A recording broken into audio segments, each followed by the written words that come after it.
still in great shape and getting ready to get them underway for 1999. A little sprint across the sand flat here, and then it'll be pretty much straight into a swim. Not a lot of waiting. It drops off fast enough to be able to get these men into a stroke pretty soon on the Blue Haven swim leg. Francis McDonald, this will be a critical part of the race. It certainly will. And Ben Sanson, the former French national swimmer, has hit the lead already. He's superbly weighted.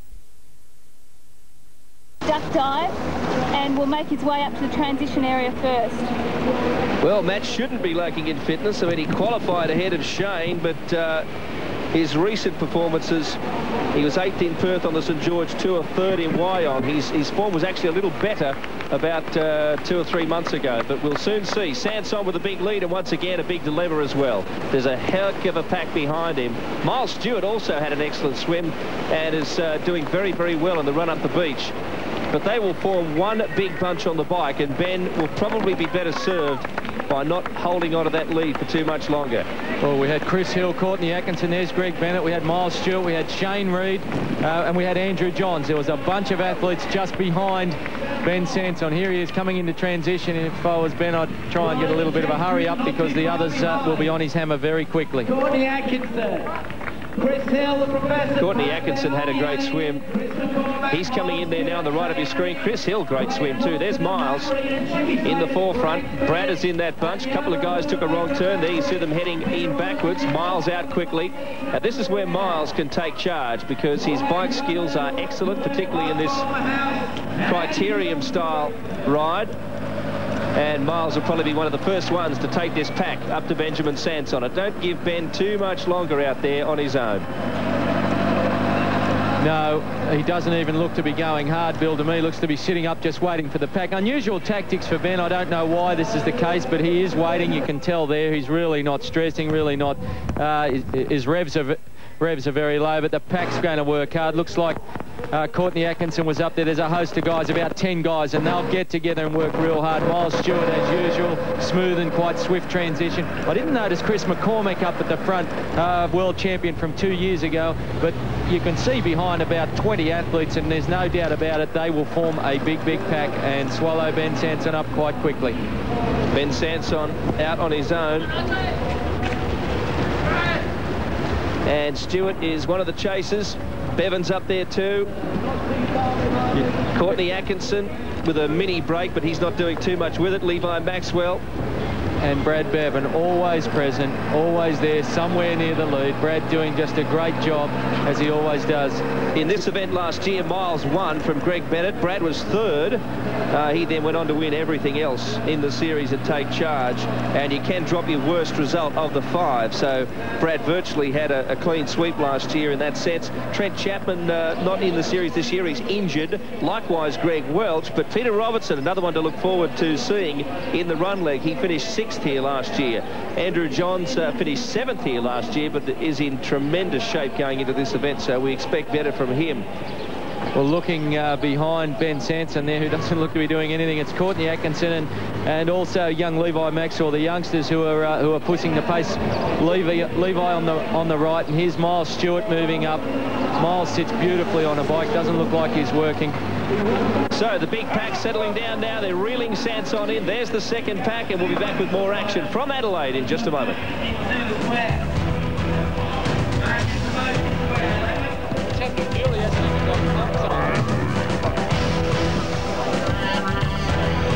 George Formula One 1999.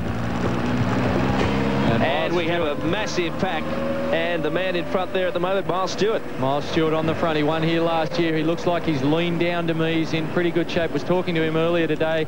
He said he wasn't real sure how he was going to go because you're never sure in the first race. He's fairly confident, however, quietly confident, which is nice to see. He's had a mixed year, Miles. He did do some ITU races, but he had to deal with an injury, and it just kept coming back at him. Mark Fuel, tough race to sort of read the form of, because we've had people like Miles who've had some marvellous performances mixed up with some forgettable ones. Yeah, and we've also got Chris McCormack, who really hasn't done much in the last year in the big races, but he had a very good swim. He was well placed up there. Chris Hill has been consistent all year, and he looks aggressive. What will happen on this first bike leg is that they will settle in, and it'll be the first run that they'll really go for it. But I was talking to some of the experienced competitors beforehand, and they said what they try and do in this first half of the race is really intimidate the new guys. The new guys are excitable, is what Greg Bennett called them, and what they try and do is really show them how hard this racing is. And as they're coming back into transition, I think it's Chris McCormack is making a charge off the front. Yes, he has put a little bit of a gap in there, but quickly pulling up to him is the rest of the field. Well, looking at the way they're riding, and Mark Field's down there in transition, they don't seem to be going real hard to me, Mark. It looks like they're just content to sort of stay in a bunch. It doesn't seem anyone's really pushing the pace at this stage. Yeah, it looks fairly steady, and I've got Phil Anderson with me. And Phil, how much have triathletes improved their cycling since the early days? I think it's changed quite a bit. I think now these courses are made more for the public, whereas in the old days it was pretty much a very individual sport, but it's becoming more and more spectator sport. So what they try and do is put it on a more technical circuit where and tighter, so they can see them come by a number of times, and it's so that alone has changed the sport considerably, especially this type of Formula One race. And do you think that at the moment they're just sitting there and waiting for the next leg? Yeah, well, it doesn't look like they're going that quick, but that's because it's quite a technical course. There's a lot of braking. They have to slow down. You know, they're taking these corners here at maybe 20 kilometres an hour, but then they have to accelerate back up to 40, and it's very tiring. And you know, it's interesting to see how they're going this first leg. At the moment, everybody's still together, but I imagine next time it's going to be quite a bit different when they come out of the water. Yeah, I think you're right. And 1 point, Billy, that Andrew Johns had a very poor swim. He was in about third last place, and he's towards the end of the pack, and that's going to make it a lot harder for him going in and out of these corners. Yeah, it's a good point, Mark, because we do often talk, Mark Dragon, about they're all in the one pack, but of course when you're at the back of that pack, it's a long way off the pace, and a lot of trouble can happen for you. Well, you've got to work that much harder at the back. If someone at the front sprints out of the corner, you've got to go twice as hard just to stay with the pack. Andrew Johns is actually lucky that no one's broken away. He's lucky that the pace is not really that fast. Brad Bevan been on the front for quite a while there. We see the lead swapping and changing around. Marcus Keller there looking like he's going to the front, but to me, no one's doing any real work. It's just sort of, it's Jan Rahula up there. It's just sort of, you know, sit and wait for the run. Just position yourself well for transition. Somebody like Jan Rahula actually is the type of guy to say, well, I'm not going to muck around. Let's go, guys. The pace is too slow. Let's crank it up a little bit, because he would like to hurt them before he goes into the run. It just suits the runners. This type of racing is suiting the runners. Well, Jan is a very tough competitor. Here we are on the Mitchin bike leg, and on the Xerox Tri Tour, Jan was part of a European team which took on a couple of Australian teams and a French combination. It was a new sort of format, a new concept. It worked very well. It was very exciting. They'd never raced as teams before, these athletes, but Jan was especially difficult and a very good competitor in that event, and he's had a pretty good year too. Well, someone off the back, Bryce Quirk, I think it is, young Bryce Quirk off the back, and that's interesting because the pace has certainly not been high. He may have had some technical problems. Mark Field may have seen whether he had any dramas in transition, Mark. Well, Bryce just didn't have a great swim, and it was a slow transition, and it looks like he went out with them towards the back, but it looks like he just got spat off the back in one of those corners. And Phil, that's going to make it very hard for him to on the run and to get back. Yeah, he's going to be hating life right now. I'm sure he doesn't want to do this loop around this roundabout. He possibly just wants to jump back in with the group, because it's quite an advantage just sitting in the middle of that group as opposed to out in the back there. Well, Bryce is always a tough competitor. He'll keep going, but it's going to be very difficult from here. He was second in the Junior World Championships, but he's making life difficult for himself. Mark Lees was well placed in there. As you mentioned, Jan Rahula is very, very strong at the moment. He's come into this race saying he's not 100% fit, but he looks pretty good to me. He's a lot leaner than last year. Courtney Atkinson there on the left of your screen in the number 8. He's 20 years old this year. He was 8th last year in the series. And we're going to hear from the man that they all have to beat, Brad Bevan. Well, I haven't done a lot of racing since the last Formula 1. I've sort of been in a forced rest of actually coming off an injury and Achilles problem. So I had about 4 months of totally doing nothing. My first winter in 10 years, because I usually race summer. So it was a little bit different this year, but I enjoyed it, and I think I'm fresher because of it. It's hard to say first up how the form's going, but I think, you know, this race will be sort of a test race. I think everyone's sort of a little bit toey going into this first race of the series. But, you know, I've been doing the work. I've done quite a lot of base work for the first time in a long time. So I'm hoping that the quality work that I've done over the last month will start coming through. But, you know, if not this race, maybe the next one. Well, every year it's sort of hard to know who's actually going to be going really well, especially first race up. I think there's different guys that live for different events, but this one I'd say, well, Miles won this one last year, so he's in, you know, it's one of his favourite races, so he'll be always tough to beat, although I haven't raced him for quite a while. But I think the qualifiers are sort of an unknown force. They've been, you know, doing some hard races to get to this point, so, you know, maybe they're sort of 100% fit, whereas a lot of us are just lifting into the series. Well, I live up in North Queensland, about an hour south of Cairns, a place called Merrawinnie, which is a place of about 250, 300 people. Fairly small, but it's great for my training. It's a place that I get away, and there's not too many distractions. Conditions are fairly tough. You know, the heat up there is quite hot, quite harsh. The pool I swim in can get up to 33.5 degrees, so that's tough. And if it's not hot, it's raining, which it has been the last couple of weeks. So it's a hard place, but where I do my best work.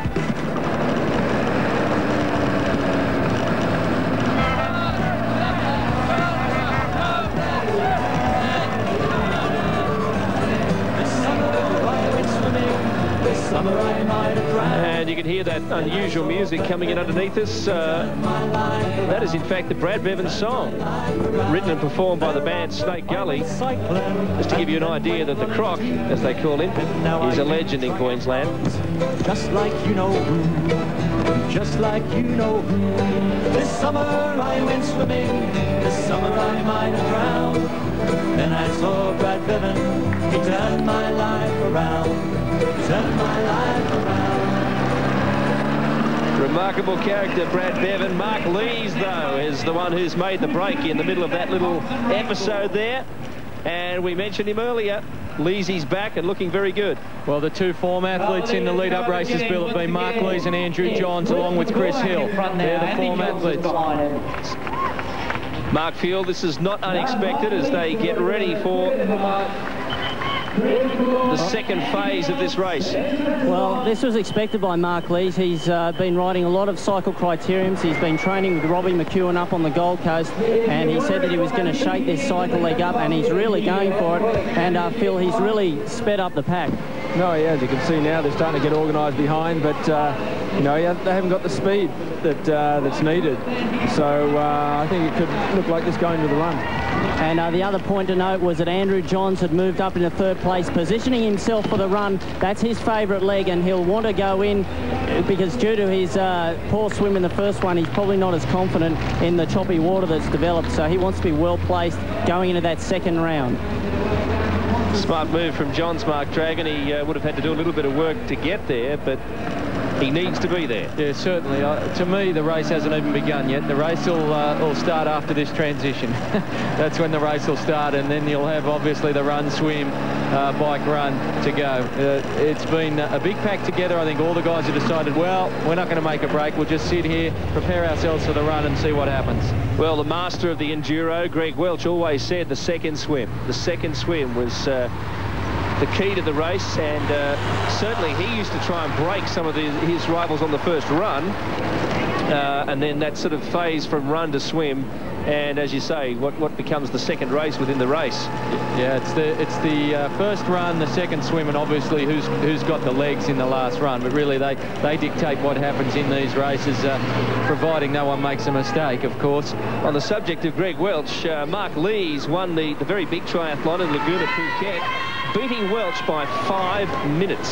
So that gives you an idea of some of the form Mark Lees has showed since his comeback from a 6-month layoff. Well, Mark Lees Mark Lees has been doing a lot of criterium races, as Mark Field mentioned, and his skills have really improved on the bike, and he's enjoying this circuit. Well, the run for Mark will be critical, and we'll just see how critical as they go into a very important transition. That's coming up when we return to the first round of St George Formula One.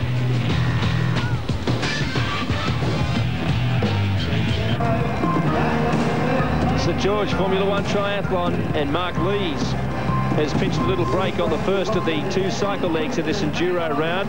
You can see that awesome pack up behind him, and probably Mark won't get a heck of a lot more out of this other than just a clean transition and a little bit of a break on the run. Yeah, the guys behind aren't silly. Chris McCormick started to up the pace a bit, as did Brad Bevan. They know that Mark Lees is an exceptional runner, so they're not going to let him get away, and you can bet as they come into transition, it'll be fairly close. Mark Field's been watching it down there, and it really has been quite tactical, Mark. Yeah, it certainly is. Miles Stewart has just sat in the top 5 the whole way. Greg Bennett, though, has moved up. He was around about 20th going into the start of the cycling. He's moved up because he likes to usually be off the front as they head into transition. Chris McCormack's been there the whole time, as has Chris Hill and Brad Bevan. So this is where the experience of the guys who have been competing over the last, this is our 6th year, the last 5 years into this series, where it really shows. And surprisingly, the pace has really hotted up now, and they look as though they're making a charge to try and chase down Mark Lees, and it's Brad Bevan at the front who's pulling the pack with Courtney Atkinson. Well, he must be feeling good, Brad. Well, what amazes me is that Mark Lees would expend this much energy. I know the pace hasn't been real high, but to stay out in front virtually the whole time and to not extend his lead, you know, really to any great amount, you've got to sort of wonder whether that's tactically a clever move. I don't think it is. Well, as this bike leg builds to a climax, let's take a quick look at... About the triathlon is the running shoes. These ones are light racing flats. Basically got an upper mesh sole, makes them very, very light. Not good for running long distances in, but anything up to 10 kilometres, these are a really fast shoe. Also come with elastic laces, which means we can get into them really fast as far as the transitions go. These ones are more of a training shoe. A lot heavier, a lot firmer. Got a lot bigger sole here, which means a lot more cushioning. Much better for running long distances for protection. They also have a roll bar system throughout here, which basically stops someone like me who pronates quite a lot. These are ones you want if you're going to be doing long training miles. Miles, talking about miles, and check it out if you want to get involved in the New Balance Fun Run that's part of the St George Formula One series. Mark Lee's still out there. They haven't been able to reel him in yet, and I hope he's feeling comfortable because he has a long way to go. Yeah, it's as I mentioned before, I just think it's tactically not a real good move. He is upping the pace now, and maybe he's extending slightly, but purely down in transition. You've got to wonder, with Mark Lees being in such good form, why he would expend so much energy off the front. Well, the reason is that I think traditionally he doesn't swim well going in off a run, and perhaps he's thought about when he raced in the Formula One in previous years. He has been out with an injury for 18 months, and maybe he's thought the only way I'm going to be with the top guys going into that final run is if I have a lead going to the swim. So it's probably smart racing, and I think he feels comfortable. He raced very well down at Davenport last weekend. He was second. He beat Andrew Johns down there. But another dark horse here, and we haven't seen him before, Craig Watson from New Zealand, is up in the top 10, and he's the New Zealand champion and a very good runner. Yeah, well, Leesy finished 12th in round 4 back in 1997. That was an enduro round, and as you pointed out, Mark Field, he has had difficulty coming to grips with that 6-leg triathlon format, as we see here in the enduro. Craig Watson, well, he's just one of the many guys who it's very difficult to work out whether he's going to be a factor or not. Won the French Grand Prix event at Vesoul and Laval. He won the New Zealand half Ironman. He tends to prefer the longer races. He was 4th on the French Iron Tour, though, Mark Dragon, which is a series of shorter events. Yeah, consistent all round, really. Hard to pick the form, but there's a pack of 20 guys after Mark Lees. There's only two of the guys have been dropped off. Bryce Quirk and Marcus Keller from Switzerland have dropped off the main pack. So it's Mark Lees out in front. He has extended his lead a little more, pulled up a few more seconds. He's probably anywhere from 10 to 15 seconds back to the chasing pack now. One other thing about Craig Watson too, Mark Fuel, he's based himself on the Gold Coast, where he's been training with Andrew Noble, who is not in the series this year, but he's one of the series veterans who knows a lot about how to tackle these events, and perhaps Craig has picked up a few tips from Andy. Yeah, I'd say Andy was giving him a few hints, so I'd expect him to run well. But Mark Lees has really changed the nature of this first bike leg. Quite often they're content to cruise around and just look at each other, see where they're at and wait for that first run. That's the way it's panned out every year. This year, Mark Lees going off the front like this has meant that the pace on the bike as a whole has come up, and that's going to hurt everybody on the run. So it could come from anywhere. And Mark Lees now has opened up a lead of over 150 metres. He has really gone for it. That's most unusual for this kind of event. The pack normally doesn't let that happen. Courtney Atkinson was taking a turn in front of that pack when I last checked. But there's the gap there. That's Lees, of course, on his own, going away from you. And this is the pack as we focus in. This is most unusual, Mark Dragon. Normally, these breaks don't last too long at all. No, they don't. And the reason why this one has is because the pack's not chasing real hard. They all seem to be looking over each other's shoulder to see what the other guys are doing. So Bevan's looking at Johns is looking at McCormack, etc., etc. They're all just sitting there looking, and it gives Lees the opportunity, as we see on our screen here, the opportunity to actually extend his lead, which he has done. In the last 2 laps, he really has pulled some time out. He had a little look around. Perhaps even he is surprised at how well he's gone. And you might have noticed Alien on the back of the costumes of Levi Maxwell. A lot of the guys here, if you do happen to catch their names on the back of their costumes, using their nicknames. Chris McCormack, for example, has Macca on the back of his, and Alien is Levi's nickname, so just so you won't be too confused there. That's the placings at the moment, but beyond that number 1 there, Mark Lees, it doesn't mean a heck of a lot, because those guys like Quirk, Johns and Atkinson are rotating the lead on that big pack. Well, it's good to see some aggression here from Mark Lees, even though tactically I'm not sure it's the best move, but certainly he has been aggressive, and you've got to admire that. It's good that the bunch has been shaken up a little bit, and we're not just seeing a procession of everybody waiting for the run. Yes, it will sort them out, there's no doubt. It's put a little bit of pressure on. He's come back from Anzac Highway and onto Collie Terrace, and then the next mission is to get onto Jetty Road and start thinking about a clean transition and what should also be a very testing run. It will be, and the pace will be really on, because everybody knows you must get into the water for that second swim. It's very important to be up with the good swimmers, the lead pack going into the swim. Mark Fuel's down in transition, not far away from you, Mark. As Mark Lees starts to get his feet out of his shoes, he's allowed to do that, loosen the straps, get his feet ready, and he'll dismount, leaving his shoes on the bike. Well, this gives him a very clean run into transition. You'll see when the main pack has caught up some ground. They are really flying now, and Brad Bevan is the one who's pulling the front. Those other guys are going to have a much harder time of it. Mark Lees is more relaxed, being able to put on his shoes, and a clean run straight out of transition. As Brad Bevan comes in, he's first off the bike. Andrew Johns is there. Chris Hill, great ride from him. Miles Stewart, as always, is well placed. Courtney Atkinson, Greg Bennett, Jan Rahula, and Peter Robertson there. Healy had the best transition, followed by Miles Stewart. Here comes Chippy Slater, Courtney Atkinson, Brad Bevan. Ben Sanson is still there, as is Jan Rahula, Matt Reed, Macca, they're all there. Tim Don is there, as is Craig Watson, and Lota Leader still there. So we have virtually everybody, apart from Mark Lees, bunched together, and I can tell you they are virtually sprinting out over that first 200 metres. And that was an amazingly clean transition for everybody, considering the number of bodies that were in that narrow area at one time, Mark Drake. Oh, the charge of the Light Brigade, wasn't it? We saw them all virtually coming out at the one time. I noticed Peter Robertson was a ways back. Brad Bevan was up there. So was Miles Stewart, ever present. He's leading the chase back right now. Chris Hill on his hammer. That's Courtney Atkinson going round behind him. Brad Bevan, Chris McCormack, Greg Bennett. They're all there. Jan Rahula's having a very good race too, as a matter of fact, in the number 11 and a distinctive light-coloured top. But there's Mark Lees. Did debut in this series with much longer hair than that, but times have changed, and so has Mark's hairdo. Chris Hill running very strongly in third place. Rahula's up there with Chippy Slater. They've already outrun the likes of Ben Sanson. That second pack is broken away. And I think if that second pack does not catch up with the with the pack that contains Hill and Miles Stewart and Brad Bevan, they're going to struggle. Well, they will. They are. Yeah, they're not running real fast. But Mark Field's down there in transition. They're coming round past you now, Mark. They certainly are, and Miles Stewart looks very comfortable. Mark Lees actually is looking like he's running smoothly. Brad Bevan now is about to come up and run alongside Miles Stewart. Chris Hill looks good, as does Craig Watson. But surprising, Chippy Slater, they're having a great race there with the alien Levi Maxwell, and Peter Robertson now making a charge. And the surprise is that Tim Don and Greg Bennett have slipped to the back of that field. The unforgettable Peter Robertson. He staged some of the most dramatic finishes of the last series, so keep an eye out for him coming from a long way back. There's a lot left to happen in this race. We hope you'll stay with us.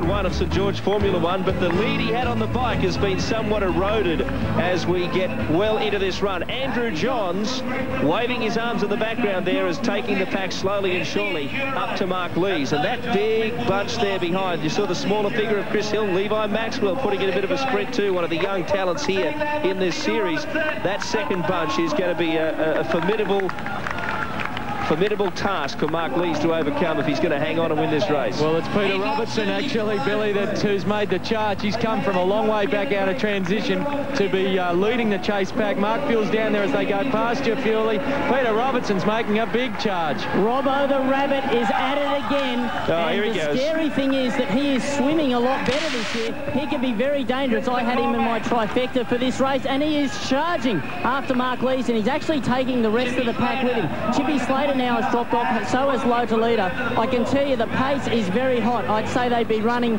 sub 3 minutes for the kilometre, and another one who's dropped off the back is the youngster Brad Carlefeld, finding the pace very hot today, but they're really moving. Yeah, he's really hurting, and what I like here, guys, is that Peter Robertson's going to hurt them all by doing this, because the pack know that they can't let him and Mark Lees get away. Andrew Johns leading the pack. You see Craig Watson, the New Zealand champion, up there. There's Miles Stewart, Chris Hill, Courtney Atkinson, Levi Maxwell and Chris McCormick. There seems to have been a definitive bunch form now. Bill, we've got about 10 guys all together. And Shane Reed was really putting it in, trying to catch up with that bunch too. Sterling performance from Craig Watson there, number 16, has moved into second now, ahead of Mark Lees. There's Johnsy putting in a run too with Chris Hill. There's some very, very good performance in this group, and I'm almost certain that even at this stage, the winner will probably come from this leading group. But Robertson, he came sixth in this race last year, Mark, but he did come from a long way back. He really made his presence felt as we see Craig Watson about to go past him. He made his presence felt later in the race, and his wins last year were in sprint races. Well, the thing is, he wasn't swimming as well, so he had to come from a long way back last year. The race has panned out a lot differently so far in this early stage. He had a good swim, and he's up there with him. It's Craig Watson now leading Peter Robertson. Third, Andrew Johns. Right with him, of course, Miles Stewart, Chris Hill, Courtney Atkinson, Chris McCormick up the back of that pack. And we've got Levi Maxwell there, Jan Rahula's in there, and of course, Brad Bevan. Well, Craig Watson there on the left shoulder, on the right of his screen. Peter Robertson there, he is just tucked in behind him now. Andrew Johns makes a surge. Miles, Chris Hill, Jan Rahula up there too. And there's Levi Maxwell, you might notice, just struggling to keep up. Chris McCormack, likewise, is on the back of this pack. Interesting to note that Mark Lees looks like he's dropped to the back of the pack as well, and that effort he put in on the bike leg may be taking its toll now. You see, the more you do this series, the more you realise you have to pick your moment when to go. It's no point going real early in the race many times unless you've got a few guys to actually go with. Mark Fuel, you and I have been watching this series for many, many years now, and you know that it's getting more tactical every year. Yeah, it is, but what is changing is that every year there's more guys in this lead group during this run leg. Back in the first 3 years, it was always Greg Welsh, Brad Bevan, and then Miles Stewart when he joined the series. It was always those three and nobody else. And here we have 8 or 9 guys who are in the lead group, and youngsters like Peter Robertson, newcomers like Craig Watson, who, by the way, beat a lot of these competitors. He outran Andrew Johns a couple of times in the French Iron Tour last year. year. So he's really coming to the series with some pretty good credentials. And I can tell you that Mark Lees and also 97 world champ Chris McCormack and Levi Maxwell are off the back, and they are going to have trouble in the swim. And as usual, Miles Stewart is looking very good, and Jan Rahula looks very strong. Miles appears to be setting a pace a little bit in that he's just sitting on the shoulder of the person in third, and I think Brad is hurting a little bit. Well, Jan Rahula, good performance from him, Mark Fuel. I mean, he's 26 this year. He switches from the Czech Republic to Manly, depending on the season. He wants to be in summer all year round, and hasn't had a lot of top league form going into this race, but he was second in the Canadian World Cup leg and the ITU Series, fifth in the Goodwill Games, which is a very, very strong field. Yeah, Jan has been in great shape ever since he did this series last year. He came over to Australia, trained down in Jindabyne with Andrew Johns, Greg Bennett and a few of the other boys, and it really improved him over that season. He was fifth in the Sydney World Cup at the end of last season, and this year he's come in saying he's not 100%, and here he is in the lead group, and he's mentally very tough. A few of the other competitors beforehand said, we don't know exactly what shape Jan is in, but we do know he's a tough competitor. Well, you'll see that there are 10 guys in that lead pack, but really only 8 count. 2 guys have been lapped. Bryce Quirk and Marcus Keller have been lapped. It's Peter Robertson on the front. That's Andrew Johns right behind him in the blue uniform. On his right shoulder, on our left in the black, that's Craig Watson, the New Zealand champion. Behind him, Miles Stewart. Jan Rahula in white. On the right-hand side is Chris the Professor Hill. Brad Bevan second from the back, and at the back, looking like he's struggling to hang on, is Courtney Atkinson. Yes, Atkinson, deceptively strong. He keeps coming and coming and coming. And as one of the young guys, he has quite a bit of experience because this is his second year in the series. Australian junior champion last year for the 3rd time. Well, the bell lap, Bill, and we see Peter Robertson, as he so often does, surges away. Interesting to see that, Fury. The last lap, I'm surprised that Chris McCormack and Mark Lees have actually dropped probably 10, 15 seconds back. They're going to do it real tough. Well, those guys are gone from the top 5 or 6 places, I think, in this race. But Peter Robertson, to me, is playing mind games with Brad. Every time Brad has moved up to the front, he has run alongside him and then gone off the front. It's as if, like last year, he's saying, if I'm anywhere near you on the run, I'm going to go straight past you. I think he's out there enjoying himself. He's pushing it very, very hard. But as usual, Miles Stewart sitting there comfortably, and this second swim is going to be all important. But I think looking at the guys who are there, it's likely that those 6 or 8 are going to come out together. Yes, Miles is in the box seat. There's no doubt about that. He hasn't spent too much. The bike leg would have been a cruise for him because of his skills, and he would have saved a lot of energy. Well, this is going to be very exciting. 8 guys are going to hit the transition together to go into the swim. You'd have to say, if anything, Jan Rahula is probably the weakest of the swimmers. I'm not sure if Craig Watson's swimming form. He's fairly strong, and Peter Robertson also knows he's not quite as strong as some of the others, but they've really improved this season. This swim is going to be all important, Mark Gill. It certainly is. These guys are just swapping and changing. Chris Hill now has moved up into second place. They're all taking some water in there as they come into the transition. It is going to be fast and furious, and every transition counts here. If you lose 2 seconds, that can be the difference between 1st and 4th place in here. Chris Hill is first out. Brad Bevan, Peter Robertson, Miles Stewart, Craig Watson, Jan Rahula, Courtney Atkinson's still there, and Andrew Johns. I think Courtney Atkinson will be the one to watch on this swim leg. Well, how about the Professor Chris Hill, 8th in 3 rounds last year. His 3rd year in the series. Very strong runner too, Chris. He was 3rd in Noosa, 3rd in Nishigaki, 4th in Gamagori, 2nd in Auckland. So his form was right up there in the ITU World Cup Series. Well, it's Peter Robertson about to dive into the water first. He probably wouldn't have expected it, and neither would have too many of his competitors. So he's in a very good position. This swim is going to sort it out. If any 2 or 3 guys can get away here, they can make a big result on the race. If anyone gets dropped, that could be the end of their day. You've got to stay with the pack here. 8 guys, you just have to be with them. If you're not with them when you get out of the water, your race is pretty much over. Francis McDonald, they're making their way through very sloppy conditions on the shore there and just starting to get into their rhythm. They certainly are. Since the last swim, the swell has picked up even more, so this is going to be a big test for the swimmers. The strong swimmers, I'm predicting, will come through. Phil is leading the pack at the moment. He's the smallest competitor in the field and waves with ease. Courtney Atkinson's up there. These conditions will suit him. Lives on the Gold Coast, loves the surf. Thriving in this. Coming up the outside is Brad Bevan. He's got a clean path. The others are in a pack, which may to keep the pace right up. But Brad Bevan's taken a very clean angle away from the pack, and they're heading up towards the Blue Haven turning buoy.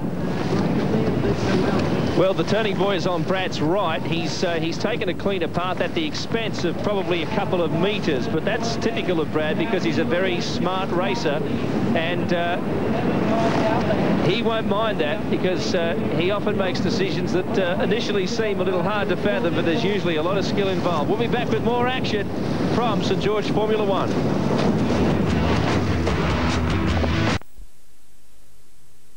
Lead 3. Well, and Chris Hill too, one of the smallest athletes in the field. Pretty happy, I guess, that there's not a lot of waiting in this swim leg. He's powering out, though. Bevan and Atkinson. Atkinson's on the far left. Bevan's over on the right there, and Atkinson with a better line towards the chute. He'll actually be the first one through, but it doesn't make a lot of difference. They're all just staying in that bunch because that's where they'll be on the bike leg that's coming up. Just trotting up the beach now, Atkinson from Bevan. Johns is there. Hill's there with Stewart. Jan Rahula, great to see him up, and Adam. And Peter Robertson right behind Jan Rahula. And look at Robertson. Robertson can tell that style anywhere. Look at him go. On the left of your screen, it's not hard to pick him out. He's unbelievable. I've never known anyone in a race to surge so dramatically as Robertson. Incredible. Look at Peter Robertson going to the front here after that swim. He's right on Brad Bevan's hammer now. This is going to be a very, very exciting race. It's Bevan who gets the helmet on first. Out of transition, important to make no mistakes. It looks like Robertson out first. No, it's Bevan, followed by Robbo.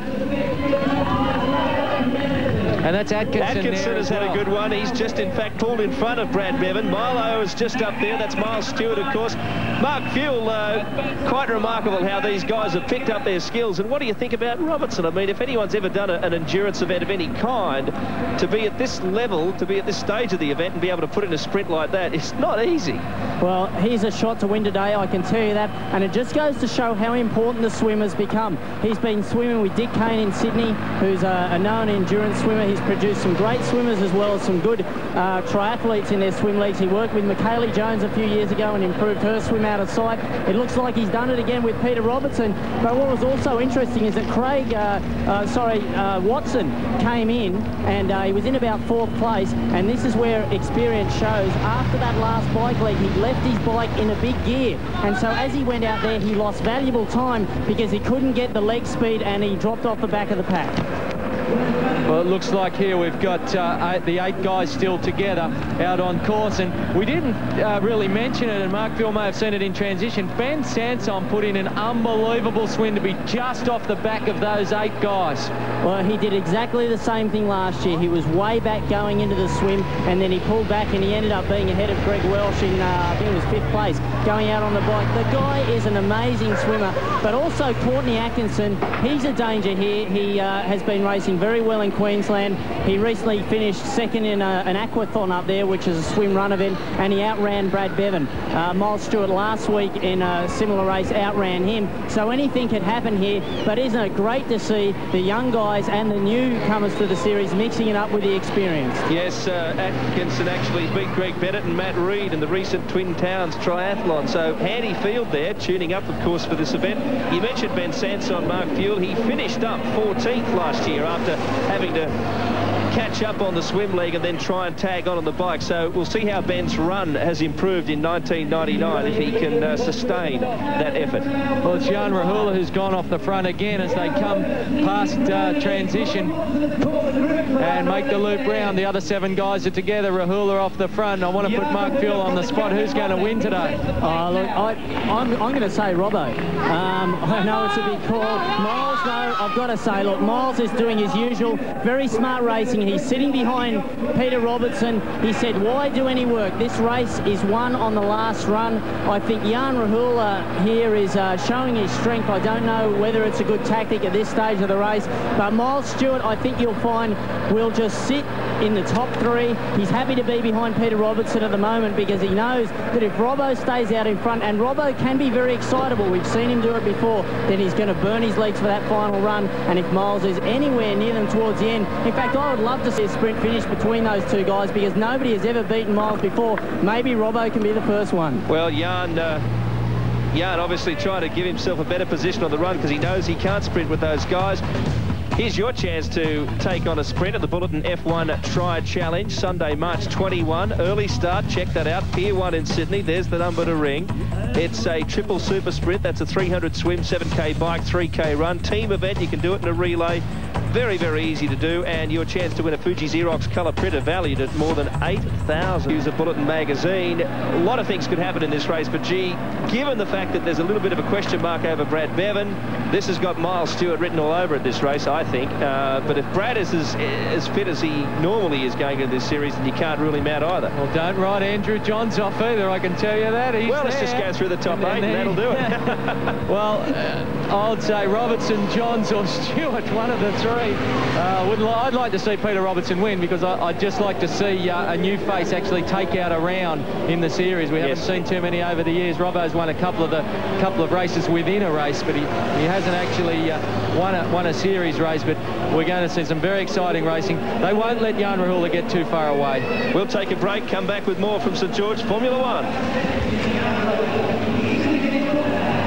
And I guess they'd be pretty happy with the way this event has gone. Francis McDonald. That's right, Bill, and with me right at the moment. Yeah, I'm really excited about racing this afternoon. I've come all the way to Australia to primarily do the F1 series and get ready for my European series, European season next year. So no, it's going to be an important part to my build-up for the World Cup. I don't really know. It's hard to say without racing in such a high-quality field over this kind of format. From what I've seen on a couple of videos, anything can happen. So I'll just be glad to finish in one piece, I think, for the first one, and I'll just take it from there. Without a doubt, it's winning the World Junior Championships in August in Switzerland. To say there'd be one athlete, I think that would be silly because there's so many good athletes. I mean, even the wild cards, even the qualifiers these days, it's getting really hard to qualify. So, but I think everyone's telling me, and I know this is Brad's the man. Musical taste. Ever since I've come here, everyone listens to the Hutu Gurus and pretty hard rock, and unfortunately it's nothing like that. It's quite like Natalie Imbruglia. She's an excellent Australian export, and I don't know, just easy listening, whatever. I'm easy. Tim Don taking it easy in the first round of the St George Formula 1. Jan Rahula still out in front. He's certainly not doing that. Now, there's been a split in that second pack, but Mark Fuel, we understand it wasn't so much a physical thing as an incidental thing. There's been a crash? Well, yeah, what happened is there was that pack of 7. It looks to me, as they came past, Andrew Johns had a big graze on his hip and bleeding quite a bit. Jan Rahula has extended his lead even further, but I'd say what happened is that Johnsy came down and Atkinson and I think Robbo must have been affected by it because we've now got 4 in that chasing pack. So Robbo's gone off the back, Atkinson is off the back, Johnsy is still out in the course, but he's bleeding profusely from his hip. And in the second pack, we've got Bevan, Watson, Chris Hill and Miles Stewart, who always seems to avoid any trouble. And I can see it's Peter Robertson and Courtney Atkinson are furiously trying to get back on this pack, but it's changed the nature of the race once again, and it just goes to show anything can happen in this racing. And I'm down here in the Xerox changeover, so I'm not sure where it happened. Maybe it was on a corner, but Johnsy now has slipped back. I think he's hurting. Well, it helps Jan Rahula too, because that broke up the rhythm of the chasing pack, and there are less of them to make the job easier to catch Jan Rahula. I wonder if he's aware of the lead that he's building here. Yeah, well, that's the advantage of being out in front by yourself. You've only got yourself to blame if there's a crash. Obviously, in the pack, there was something happened. We didn't see it on our monitor, and obviously it wasn't round transition, or Mark Fuel would have told us. Andrew Johns, he's right. Andrew Johns is a guy who's bleeding from hip and elbow, so obviously he's come down somewhere. But that's, you know, Rahula can take advantage of that. He has opened up his lead. If he can get 30 seconds, he has a real chance to win. You've got to say now that the race is probably in, I'd say, Craig Watson and Miles Stewart's hands if they can keep the gap to Rahula less than 30 seconds. Yes, well, Brad must be aware that he doesn't want to get involved in a short sprint at the end, so he's got to think about maybe trying to get some time on the other few in his pack. That's the chasing pack. There it is there. Chris Hill up there. We can't underestimate him either. There's Brad behind him. Craig Watson, what a revelation in this series. And, of course, Miles Stewart. Those four are in pursuit of the tearaway leader, Jan Rahula. We'll be back with more action from Glenelg shortly. First round of the 1999 series. There are the second, third, fourth and fifth placed athletes, and some big names among them. Brad Bevan and Miles Stewart, along with Chris Hill and Craig Watson of New Zealand. Jan Rahula of the Czech Republic has gone off. There he is. And I wonder what's going through his mind and body right now, because he needs a little bit of petrol left for the last little bit of this cycle and then a 3K run. And this could be one of the biggest wins, if not the biggest, of his entire career, if he can hold on. Well, not only biggest wins, biggest upsets. You would have got hundreds about Rahula winning this race, Mark Field. Did you get a split there as they went past you on the gap between Rahula and the chase 4? Yeah, I did. Jan Rahula had added 10 seconds to his lead on that lap. It's out to 30 seconds. It looked to me as they came around the corner here that nobody really wanted to work too hard in that second bunch. I noticed Miles rolled off the front to let Chris Hill come through and take a turn, and I think that they haven't been watching him closely enough.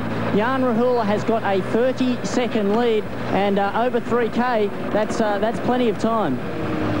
Well, looking here on the screen, Rahula's got the grimace on the face. He's aggressive. He's out there. He would know, because of all these corners on this technical course. You get to see your opposition all the time, Bill. You know how far back they are, and he's got the grimace going, the teeth are gritted. He's really hurting.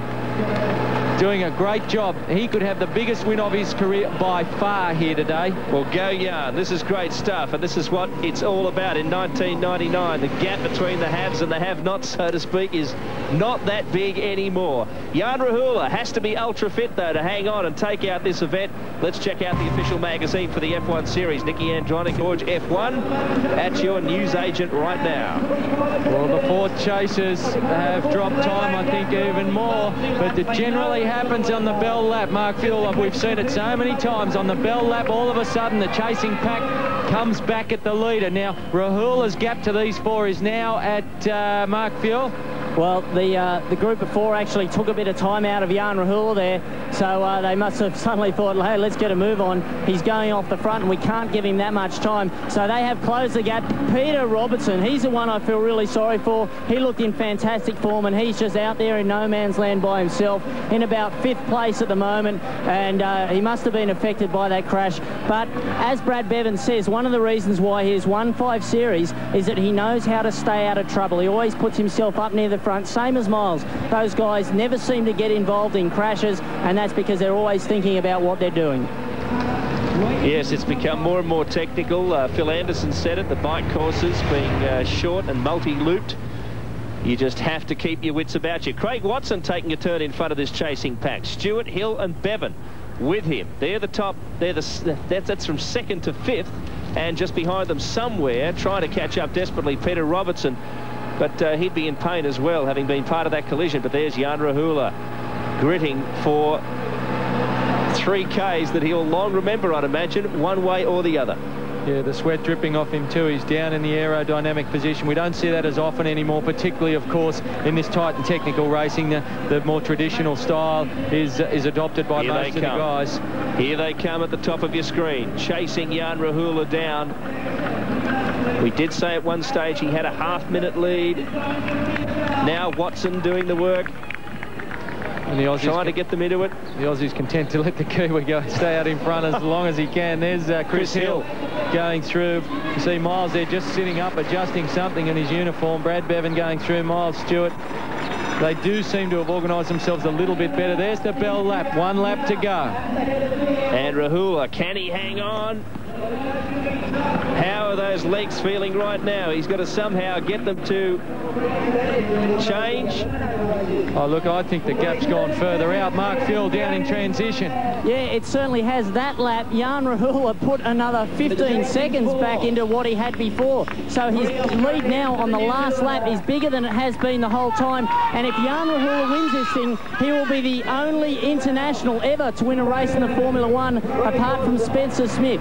So we've only ever had Aussies, and Spencer Smith won an Olympic distance race back in, I think it was 95. So Jan Rahula here really giving it to him and giving it to the rest of Phil, and just showing that while they're great friends off the course, they get out here, and this series is going to be more aggressive. It's going to be harder racing than any year we've ever seen. And talking about international athletes, it's Watson who's taken a break on the other 3 to try and get them up close to Rahula.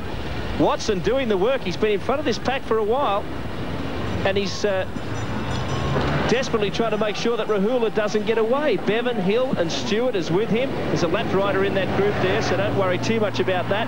But Jan Rahula, he did lose a bit of time on 1 lap there, but he's obviously cranked it up again. What a performance. Let's hope those legs, the muscles in those legs, can start gearing up for a totally different workload in the final 3 kilometres. Oh, look, he'd be running on adrenaline, Bill. It never hurts when you're out in front, I can tell. Well, it never hurts as much anyway. I wouldn't know about that. I've never had the feeling, but you would, Drags, of course. It does hurt, but it doesn't hurt as much, and he'd be just on pure adrenaline at the moment. He would see that his lead is extended. Mark Fuel, you got any idea of the seconds that he's in front? Is it 30, 35? What's he up to? It was about 35 seconds on that last bell lap, and as you say, he'll be running on adrenaline right now. We've seen what adrenaline can do. We've seen Peter Robertson, and he describes his win over Brad Bevan in one of the triple super sprint races as the greatest race of his career, and it can get you home. And now he's coming into transition, and Jan Rahula, who won the Pilsner Cup in Czech Republic, that's a beer company, and in fact he's sponsored by a beer company. He doesn't seem to be drinking too much of it lately because he has a huge lead. He's coming into transition, and the other 4 are nowhere in sight. Go Jan, this is amazing stuff. We're set for one of the biggest upsets in the history of this event. If he can hang on, get that shoe on there. Oh, and Jan Rahula is on his way. Let's see how the challenges go. They're just coming into screen now. Fantastic performance from Rahula. I hope he hangs on and wins this because he deserves it. He's been off the front. He's been working hard. The other 4 have been looking at each other. That's their problem. They've been worried about each other and not taking a turn or taking a turn. Well, in the context of the series, maybe that's the whole thing. Miles and Brad, they look at each other. They maybe think, Jan, okay, even if he wins this race, in the context of the whole series, it's the points Stewart versus Bevan that they're concerned about. I don't know, but there's Miles first out. There's Brad taking off as well, and Chris Hill still looking strong. That's the man they have to catch, Jan Rahula, and he looks pretty good too. He certainly does. It's 6 laps here, 500 metres a lap, total of 3 kilometres, and if Rahula hangs on here, it will be the greatest win of his career and one of the biggest upsets in world triathlon, Mark Fuel. Well, Miles Stewart there had the transition out of the group. Chris Hill was second out, but they're not that far in front of the second group that's coming in now. Greg Bennett and Chris McCormick have been pulling that pack. So I think while they were watching each other, the third pack now has made up time. They're only about 20 seconds behind. Greg Bennett is there. I can see. Andrew Johns is still going despite bleeding. Peter Robertson is there. Courtney Atkinson, Mark Lees, Benjamin Sanson, and they are chasing hard. Craig Watson, as you can see, just scrambling onto the back of those 3 chasers. He lost a bit of time in transition. Transition time critical in this type of event. It's very short and fast, and you can pinch a couple of metres if you're just a little bit slow. Hill is second there, ahead of Bevan, and then Watson and Miles Stewart. But there is the leader, Jan Rahula. Can he hang on? He doesn't look too bad. He doesn't look like he's blowing up yet, Mark Dragon. I'll tell you what, I'm looking at him past from our viewpoint up here, and he is actually running quite well. He looks strong. His form's good. He's going quite quickly. He's just gone past Mark Fuel, and he can see him out there. Looks pretty good, Fuely. Yeah, he's running smoothly, but I tell you what, he is hurting. I think that bike ride did hurt him, but he is running well. He's got 35 seconds now lead on the other guys. It's Brad Bevan and Miles Stewart still looking very comfortable, and Craig Watson, Chris Hill is the one who's dropping off, and they're now lapping other competitors. Well, there's 6 laps on this run. We've only had 1 of them, but if Jan can hold on for that 1 lap, he's obviously kept his lead for that 1 lap, so gee, those other 5 are going to look like a long way for him. To a normal triathlete, 3K 3K as nothing, but it's going to be the longest 3K of Jan's life. And Brad, you can see in that previous shot, was taking the group on. He was challenging and working hard. Miles typically not letting Brad get away from him. There they are. Miles, in fact, is in front of Brad now. Must be feeling pretty good to do that. Craig Watson is with them there. They're a bunch among a bunch of lapped athletes. Chris Hill is struggling now. He's dropped back into 5th place and is a couple of metres behind Craig Watson.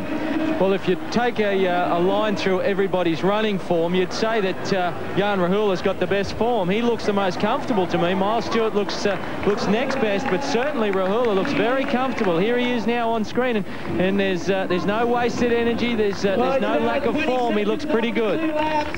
This will be quite a remarkable feat if he can pull it off. The strides aren't shortening too much yet. Mark Fuel will get a split for us here as Rahula goes past the start-finish line. Jan is looking really good, I can tell you. He's running smoothly, and as the others come across, but Peter Robertson is currently in 6th place, and he's making a charge from that second group. Chris Hill has dropped off the back of that 3, so we've got 3 chasing Jan Rahula, Brad Bevan, Miles Stewart, and Craig Watson, but Jan's lead is 30 seconds. Yes, the big man in the back of the screen there, Lothar Lieder from Germany, is a lap down. Lothar is a very accomplished long-distance triathlete, but he's sharpening up on shorter distances here in this series.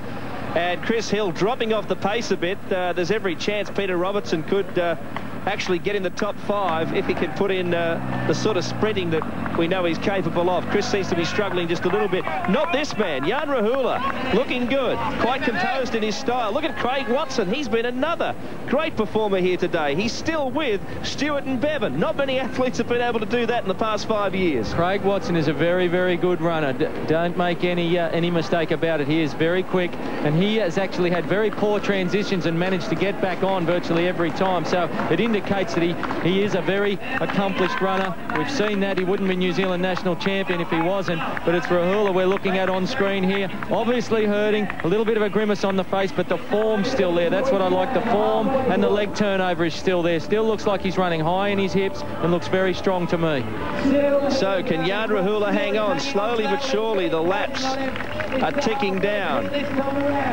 And in pursuit, Bevan, Stewart, Craig Watson, strong, based for 6 months of the year in France. Craig Watson, he speaks French fluently and has been racing professionally in Europe since 1994. Watson, no stranger to top-level competition, but this is his first F1 series. There he is in the black there, just about to sneak past Brad Bevan.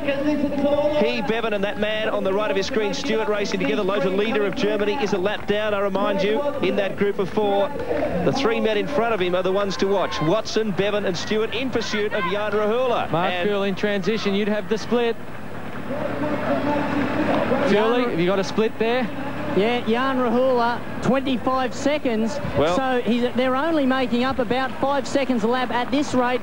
Jan Rahula would win 10 seconds ahead, but I can tell you, if Jan Rahula is ahead on that last lap, they won't get near him because the crowd will carry him home, and then it will be a sprint for the minor placings. And Miles, it seems content just to sit there. I would have thought he would have been out chasing Jan Rahula, but maybe they don't have the speed at the moment. Peter Robertson is the one who's making up big ground, and Andrew Johns still out there, still bleeding, and he's just behind Peter Robertson. And the grit and determination on these guys' faces, I can tell you, they are hurting, and the crowd loves it. Well, there's Jan, and he would have had a good look at the men chasing him on that last loop. Craig Watson has tried very hard to take Stewart and Bevan up with him. Smart racing from Stewart and Bevan. Watson's running well. They're just going to sit with him, let him break that wind in front of them, and let him carry them up to Jan Rahula. But time is running out, not for this bloke, but for the chasers. Here's the man today. He has got the form. He looks the goods to me, Bill. He really does. I thought it may have been a mistake to go off the front, but he does look strong running. This will be the biggest upset in Formula One history, and one of the biggest upsets in world triathlon history for that matter, because you just don't beat this caliber of athlete very often. In fact, it almost never happens, but he looks like he's going to take it out. What have we got? 2 laps left, Mark. Look at Bevan. Look at Bevan. Here comes the surge. He's putting it in hard now. Watson trying to stay with him. Stewart there just tucked in behind. He's been doing that for the whole race. Stewart looks so well, and yet Rahula still has this big lead. Can they pick him up? Is he going to start to blow up? That's the other thing we haven't factored in. I mean, Mark Fuel mentioned the lap times there, and based on those, he can afford to drop 5 seconds a lap and still win, but he may still blow up and the others may still pick him up even faster, Mark Fuel. Oh, look, Jan Rahula will crawl across the line if he has to. I reckon this could well be his race. It was a 20-second lead on that lap, so he's losing 5 seconds a lap. So as I said, if it stays as it is, if the other guys don't increase their speed, he maintains it, it'll still be a 10-second win. Here he comes down into the chute. Look, this is the end of his second lap. I reckon Jan Rahula has got this. The Czech Republic is going to go berserk if he crosses the line, and he looks strong to me. I think he's picking the pace up. Well, I hope he is, because I know the others are. While you were speaking there, Mark, we had a shot of Bevan. He is absolutely flying in front of Stewart and Watson. I can just see them in the back of the shot there. So Jan had better get a move on, because they are picking up their pace, and they will put in more than 5 seconds on him on the next lap at that pace. It'll be very interesting to see just how much they've cut him down by as he turns again. Well, the thing is, Bill, that Bevan knows he has to get away from Stewart and Watson, because if he gets in a sprint, he will not take them. Bevan has moved away. Rahula's still got the lead, but Bevan's certainly closing it now. May only be about 10 or 12 seconds, Mark Fuel, as they come past you. It's Bevan who's striding out after Rahula. He is going crazy. It's 15 seconds, and they are wheeling Brad Bevan. This is an unbelievable finish. Bevan is absolutely flying. I don't know if Miles can go with him at this point. He's dropped about 10 metres on Brad. Look at Bevan now. He's coming up past Ben Sanson. There's Miles in the distance trying to stay with him, and then Craig Watson. You're looking at second, third and fourth. How close to Jan Rahula are they? There's Jan. He's coming down now. Oh, Collie Terrace must seem like the Sahara Desert to Jan Rahula. There's just that much of an expanse between himself and what would be a career best victory. About 250, 300 metres to go. Chris McCormick gives him a pat on the back and a push. You can see the grimace on the face. Brad Bevan would have a sniff here. He can see Rahula, but he's probably got enough. He's probably got enough to win this. Bevan has broken Stewart. He's broken Craig Watson. But here's Rahula, the race leader. Can Bevan catch up? He is absolutely blitzing the rest of the field, but he is still got to catch this man. There's Bevan in the distance there, looking back. I don't think he's close enough.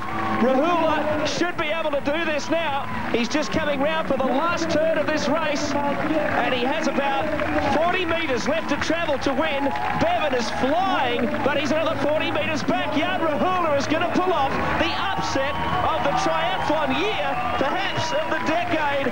What a magnificent victory for Jan Rahula of the Czech Republic in round 1 of Formula 1. This is a memorable race indeed. Brad Bevan second, Miles Stewart will take third.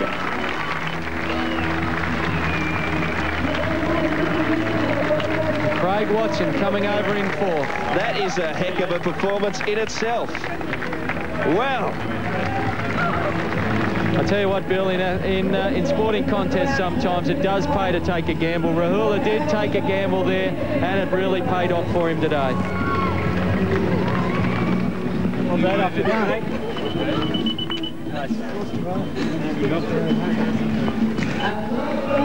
Yeah, well, I've got Jan Rahula with me, and a very emotional finish. You've got some fans here. Fantastic race. Yeah, thank you.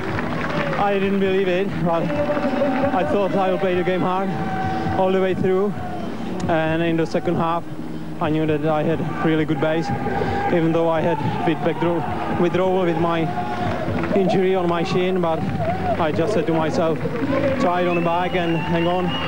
Well, you were so strong on the bike, and now you're the second international. Spencer Smith is the only other international who's ever won a race in the Formula 1. Yeah, it's great. I don't know what to add. Well, congratulations, Jan. We'll let you catch your breath. Well done. Thank you. It was a great race. I really love Adelaide as a city. I've got some friends here, and it was a great pleasure for me to win this race. All right, Billy, back to you. Jan, what's been your preparation?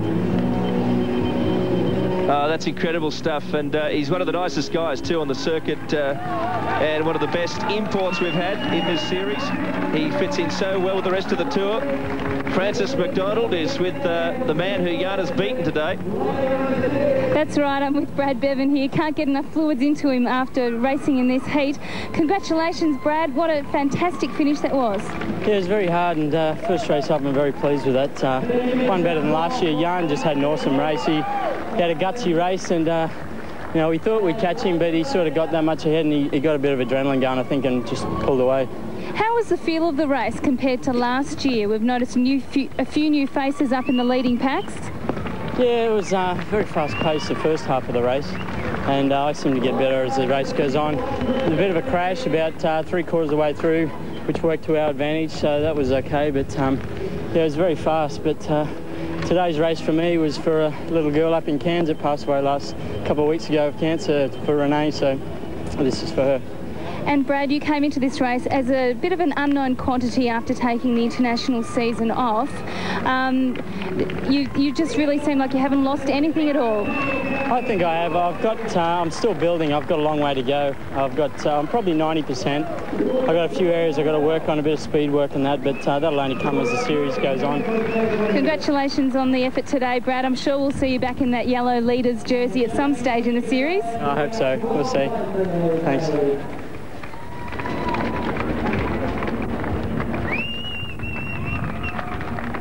Who knows? Jan Rahula said before the event, the series that is, that he preferred the sprint races to the longer distance races. So Brad may have a battle on his hands, not just for one round, but for the entire series. Although that indicates from that interview that he'll get a lot better. And he races very, very cleverly. Well, Bill, I think that Brad actually mentioned about the crash there, and I think that did have a bit of a factor on today's event. I think Johns and Peter Robinson was certainly disadvantaged, obviously. We'll be back with more to wrap it up.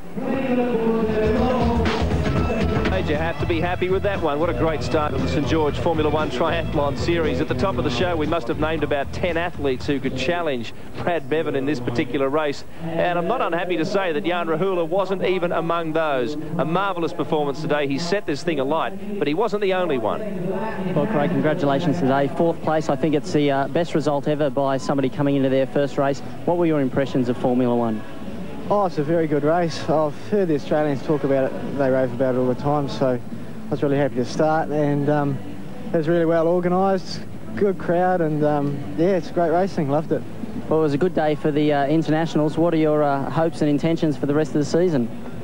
Well, we all want to do well. Now I think it's about time the Australians sort of got a rev up, so Jan will be really happy. I'm happy for him, and all us internationals are going to give it a go this year. Great, well done, and there you are, Billy. The internationals are gunning for the Aussies this year. So they should too. It's about time. Here are the series points. Marvellous performance from Jan Rahula and a valuable 2-point break there. He gets the bonus of 2 for winning this particular round. From there on, it goes down by 1. As you can see, Craig Watson picking up 17, Chris Hill and Peter Robertson. Very unlucky, Peter Robertson, in this race, as was Andrew Johns. In the top 7, though, that won't hurt them too much. Courtney Atkinson stuck on pretty well. We're getting into the young Australian talent here in Levi Maxwell. Greg Bennett coming back into the series and uncertain about his performance. Mark Lees nearly in the top 10. Chris McCormack, the former world champion, having a tough one today. Ben Sanson, Lota leader, a few places down on where he finished in his series debut here last year. Tim Don will learn a lot from that performance. Reed, Slater and Shane's brother Matt back in 18th. Bryce Quirk and Lockbomber House, Keller, Carter and Carlefelt missing out on a point because they were a lap down on the bike and therefore were forced out of the race. But Mark Dragon, you know, we couldn't have predicted this. It was marvellous stuff. Well, sometimes you really do get an advantage when you take a risk. Jan Rahula did take a risk. He took off there. There was a little bit of an incident with Andrew Johns. Obviously, that affected Peter Robertson, also affected young Courtney Atkinson. Rahula took advantage of it. I'm just glad to say he won. It was just a great effort. This has become a very tactical contest in St George Formula One. We mentioned the tightness of the courses, even in these middle distance events like the Enduro, and that perhaps it'll be long, exhausting, and well, that's an advantage, but you've had a bit of bad luck here before as well. Yeah, I guess in the past it's been a little bit of a hoodoo race for me. It's something I haven't been able to do properly yet, so you know, this has been my worst round pretty much for the last 2 years, so hopefully I can get in here today and have a really good one. You've got exceptional bike handling skills, and this is a very technical course, isn't it? Well, this course should really suit me more than any other because it's very fast and very technical. But unfortunately, the last 2 times I've been here, I've had sort of mechanical problems. And, you know, hopefully this time round I don't have any of those and I can show what I can do on this course. And the series has been wide open. The danger men for today? I definitely think the danger men are probably going to come from Brad Bevan and Peter Robinson, and I've classed myself up there as well. I think one of those 3 guys will be winning today, and hopefully it won't be Robbo. Well, good luck today. Hope you have a hometown victory. Thank you very much. Well, the competitors are getting ready on the beach for the Czech Republic is the first international athlete to take the series leaders yellow jersey. Miles Stewart, Peter Robertson still in contention. There's Watson. Bevan, of course, courtesy of that 11th in the previous round, is back down there in 29 points with Andrew Johns. But, of course, you can drop your worst of the 5 results at the end of this series, so that's a little deceptive. But Brad is still under pressure now to get better results. Atkinson, Maxwell, Chris McCormack, former world champion there. Greg Bennett, former Australian champion. Mark Lees on the comeback trail and looking very strong. And Chris Hill, former world junior champion. Boy, will he be cranky after a mistake that just may well have cost him a victory last weekend. Slater, Quirk, Don, Shane Reed looking to improve his form. He's been a good performer over this format in past years. Likewise, Ben Sanson, but unfortunately out of the race today. A very late scratching. He was to have joined the series. He still can't get over a troublesome injury. Matt Reed, for the first time in this series in 1999, Shane's brother, and you can't miss him because he's about 20 metres tall. Mackenzie, Keller, Volmerhouse, Carter, and the youngster Brad Carlefelt also factors in this race. The younger they get, the more they like these sprint business on a very big start line here. Jan Rahula in the yellow jersey, series leader. That's a first. And Brad Bevan, could it be a first for him today in that he won't come first? We'll have to find out. Miles Stewart, Johns, Robertson, Bennett. Although Brad Bevan, we say it every year, but every year he finds something, whatever's required to win, no matter what the challenge is, he meets it. Don't move. But really the pressure on like never before from a whole variety of sources. Only a handful of seconds left. Bevan poised for the race of his life. Upright in the background, left of your screen there, number 4. That is Andrew Johns for Great Britain. There they go, and look at Johns, a detour. Stood behind the start line, tore around to the right-hand side, and maybe is trying to counter what is a reasonably stiff current here on the Broadwater, trying to get the best line to the cans in a frantic start because there are so many athletes threshing towards one very small point. There are representing New Zealand. Miles coming out. We'll explain that in just a moment. Bevan's up there as well. So is Jan Rahula. So all the major players are reasonably well placed. And Matty Reid, though, has a big gap on them. He's only 23. He is Shane's brother. They're both Queenslanders, but Matty has taken up New Zealand citizenship to try and qualify for the Olympic Games. And his results on the ITU circuit this year have been pretty strong. He was 4th in Auckland and actually beat his brother Shane into 5th place. Shane has had a year or 2 under his belt in this series. Let's have a listen to Mark Buell in what is a frenetic transition. Matt Reid is already out and away, but this is important right here. Well, there's a huge group going out now. Matt Reid is a 2-time Australian junior champion. Oh, we just saw Marcus Keller get tangled up in his bike setup, and the Croc now putting his shoes in. Miles Stewart has taken a jump. Jan Rahula is very well placed, as is Greg Bennett. And the guys who are towards the back of that pack were Peter Robertson and Andrew Johns, whose tactic at the start of the race didn't pay off at all. No, they're both strong runners, though. They'll have to work hard on the bike to get up to position. Ryan Carter also had a very good transition. He was right up there with Bevan and Stewart, but Mark Dragon's significant to see Bevan and Stewart getting on the bike, having a good transition, not letting Matt Reid get too far away. At the moment, he's got about 50 metres on them. He does, but he's on his own. It's just so hard when you're out there on your own with the likes of Bevan, Stewart, etc., chasing down. Bevan and Stewart, I noticed, 2nd and 3rd out of the water, 2nd and 3rd out of transition. Have a look at them right now, 2nd and 3rd out on the bike. Incredible. Peter Robertson, a very tardy, a little bit tardy in transition, and he was at the back of the pack in the swim. They are motoring around here. Ryan Carter's going very hard, and Jan Rahula, I think, might have been caught a bit by surprise, the series leader, because the bike legs up till now have been a bit of a trundle for these guys, but this is much shorter, more explosive. You've got to just go for it as quickly as you can on the Mitcham bike leg.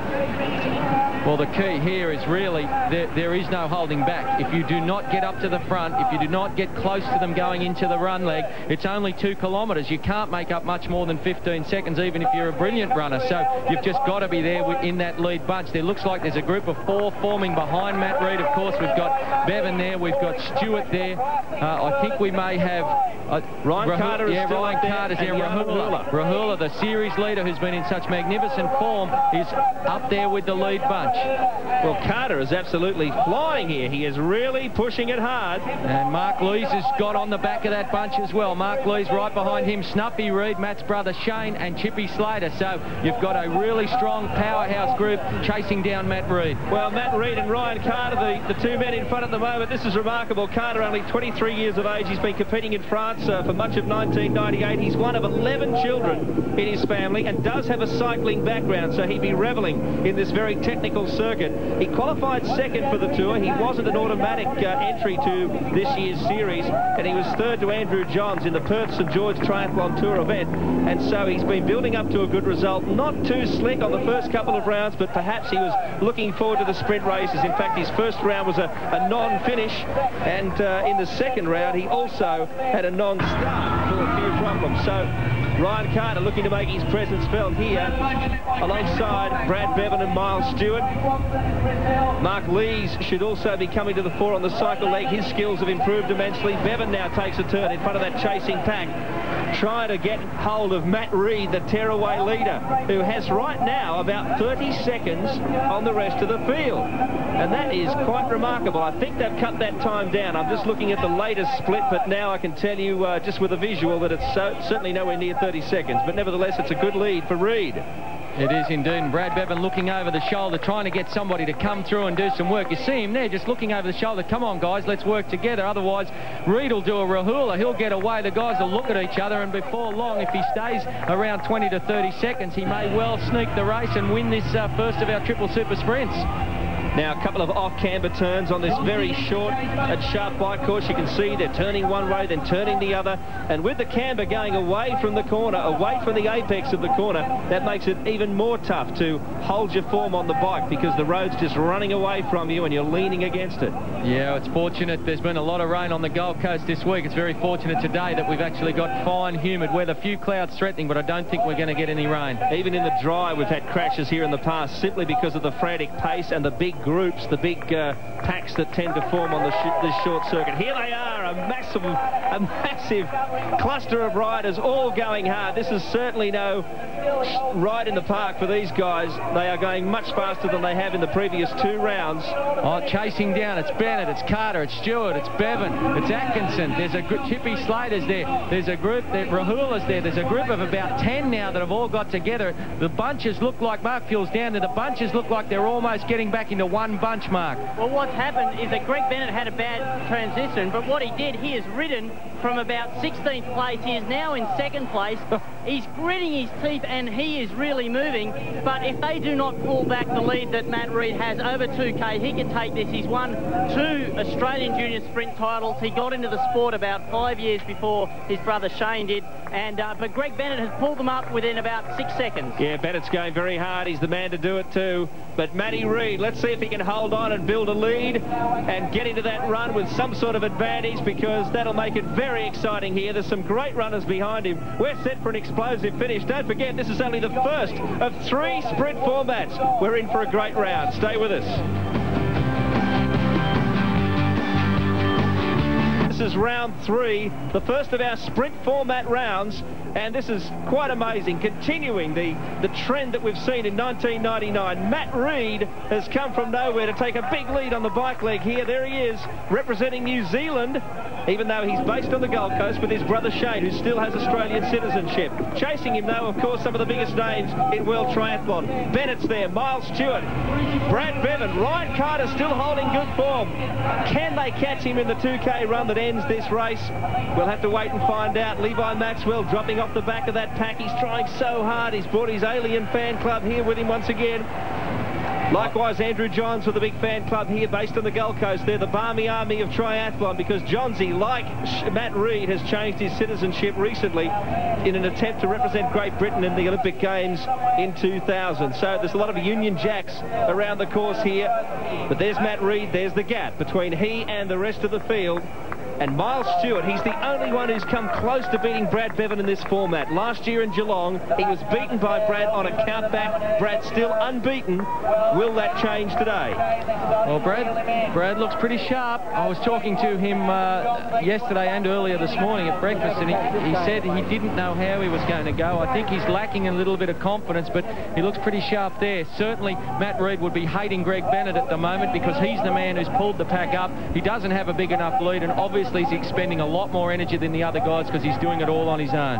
Very tall man too, Mark, and obviously a much bigger setup on the bike. How does that affect his ability to negotiate these very tricky turns? Yeah, well, obviously it's a little more difficult for a bigger man. Your centre of gravity is obviously not as low as the smaller guys. So, but it really just depends on your skill, how much of this type of racing you've done, and whether you've raced criterium-style bike races before. So there's plenty of tall top cyclists in the world, I can tell you. But the pack, it's Bennett on front again. Great opportunity to win prizes, including a Fuji Xerox printer valued at more than $8,000. The Xerox run is coming up, and that'll be critical. Well, we haven't been able to see it, but Peter Robertson at this stage is dead last. Mark Fuel down there in transition. You get a gap from Matt Reid to the pack, but Peter Robertson, Mark Fuel, that's the big story in this first race. Well, what's happened is that nobody else wanted to come to the front when Greg Bennett went for a low. A couple of people now have, and we've got someone. I think it might be Ryan Carter sprinting off the front, but on that last lap, Matt Reid's gap did open out to 11 seconds.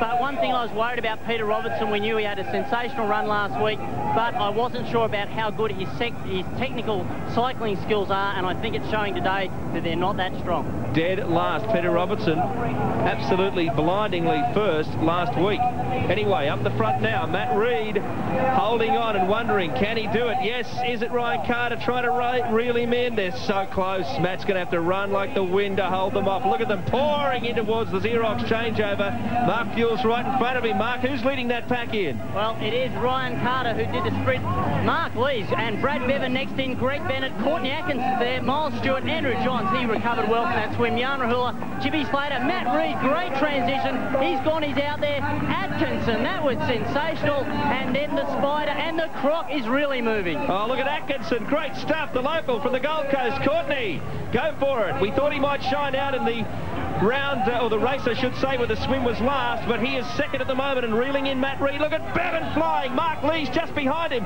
Miles Stewart can't have had a great transition. He's a fair way back at this stage. The crowd has built up considerably for this race, and Matt Reid, I think, the lactic acid's building up too, because Courtney Atkinson is chasing hard and Bevan is flying. There's Mark Lee, Stewart coming out after them as well. He's just appeared. So can Miles catch up with Brad? He quickly throws some water on him. Look at Croc. He's going up to Courtney Atkinson now. Brad Bevan, Matt Reid's dropped back to fourth in a flash. So Atkinson leading. Bevan second. Mark Lee's third. Reid hanging on. Miles is giving them a big start. He is. He's about 10 metres behind, but he tends to wind it up. Doesn't always start at 100 miles an hour. I tell you what, Brad Bevan started at 100 miles an hour, and look what they're doing to Matt Reid. Absolutely left him in their wake. It's Atkinson, it's Bevan, and it's Lees, and good to see Spider Lees up there with the top three. Stewart's giving him a big start. If Brad wins this first race, he will be very hard to beat for the day. Well, Brad, the ultimate tactician, he is obviously aware of that. Nailing this first race is very important. Milo is not making any ground on him at this stage. That's Miles Stewart I'm referring to, back in about 5th place. Courtney Atkinson here, Brad Bevan with the sit on his shoulder, and who knows what Mark Lees can do. His form has been exceptional since he's come back from a long layoff. He was 11th, equal 11th in the first round in Glenelg. Last weekend he struggled a bit. He finished 13th, but these sprint format races might just suit him here today. He's hanging on. Bevan takes the lead. Atkinson and Lees now. Lees going past Bevan. The big man, Spider Lees, takes over, for the moment at least, from Brad Bevan, and then we have Courtney Atkinson. Miles Stewart looming up in the background, but right now Mark Lees is taking control. And while we see Miles Stewart in the background trying to catch up with him, the gap is long. Let's hear from him. One of the most important parts about the triathlon is the swim warm-up. It's not just a matter of getting out there and loosening up your arms. A couple of things we look for before we get into the water is whereabouts we're going to start the race. We look at the sandbank and see which one's going to give us the biggest wade into the water. The other thing we look at is which way the current's going in relation to the first buoy. We don't want to be swimming around the outside and doing extra distance. We always try to stick to the inside line. And the third most important thing is the wind chop. We'd like to make sure that we're breathing on the right side so we don't swallow a mouthful of water. Well, right now, Miles Stewart is out of the water, but still is going to find this hard to swallow.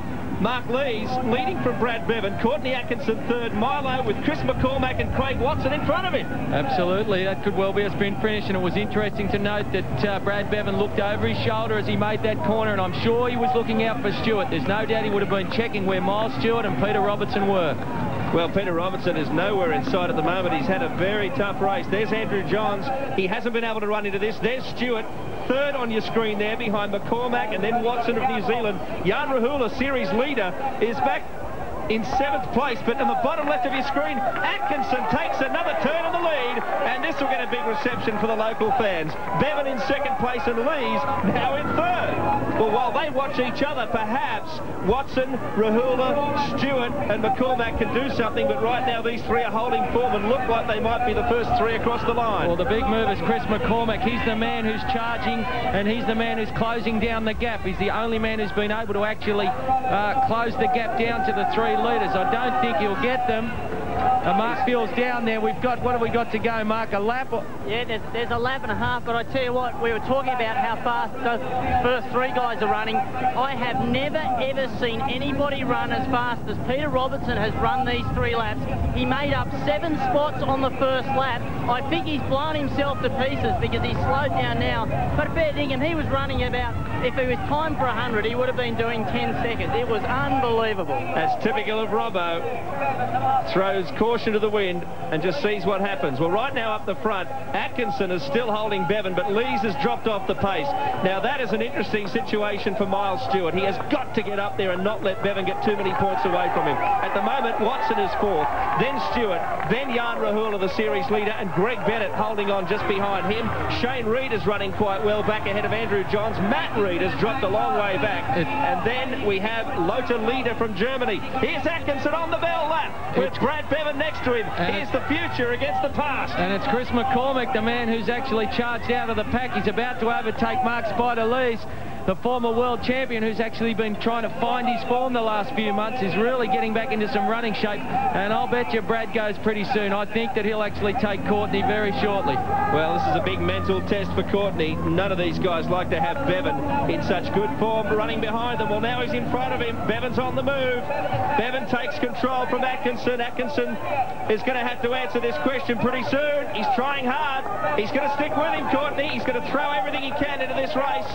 McCormack is flying in the distance. Look at Atkinson. Atkinson's doing it Robertson this year. He won't give in. He's fighting back against Bevan. Bevan's still holding on, though, continuously looking back at the youngster. And it's going to be a close finish. Look at Atkinson. Put it down now. He's going to do it. Atkinson, what a finish.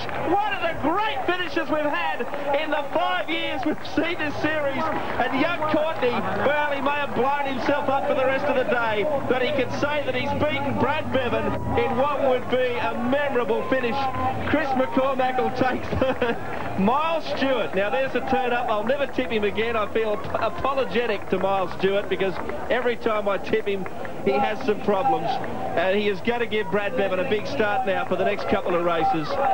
Well, I think Brad wouldn't be too disappointed with that result because that is going to take a lot out of Courtney Atkinson, and Brad is now in a beautiful position for the next couple of races. Frances McDonald. I'm with Courtney Atkinson at the moment. Congratulations, Courtney. I think you might have just got it on the line. Yeah, thanks. It was close. I mean, gee, that's really going to take the toll out of us for the next races. We were going so hard, but we'll see what happens. You'd have to say that the next races suit you, though, to make advantage of your strong swim. Normally I would, but I nearly come out dead last then, so it was a bit of a shock and I had to try to rely on the bike, but it's really impressive, my running. You're showing tremendous strength in the run, and it must be pleasing in front of a home crowd. Yeah, I mean, we've got so many supporters here just from school, uni, everywhere around the Gold Coast, and it's just great to be able to at least win one. 2 races to go, Courtney. You've heard the saying, seize the day. Could this be your day? We'll see. We'll see what happens. Can I just quickly, while I got the chance to say hello to my nan? I know she's watching in Gavin. Thanks.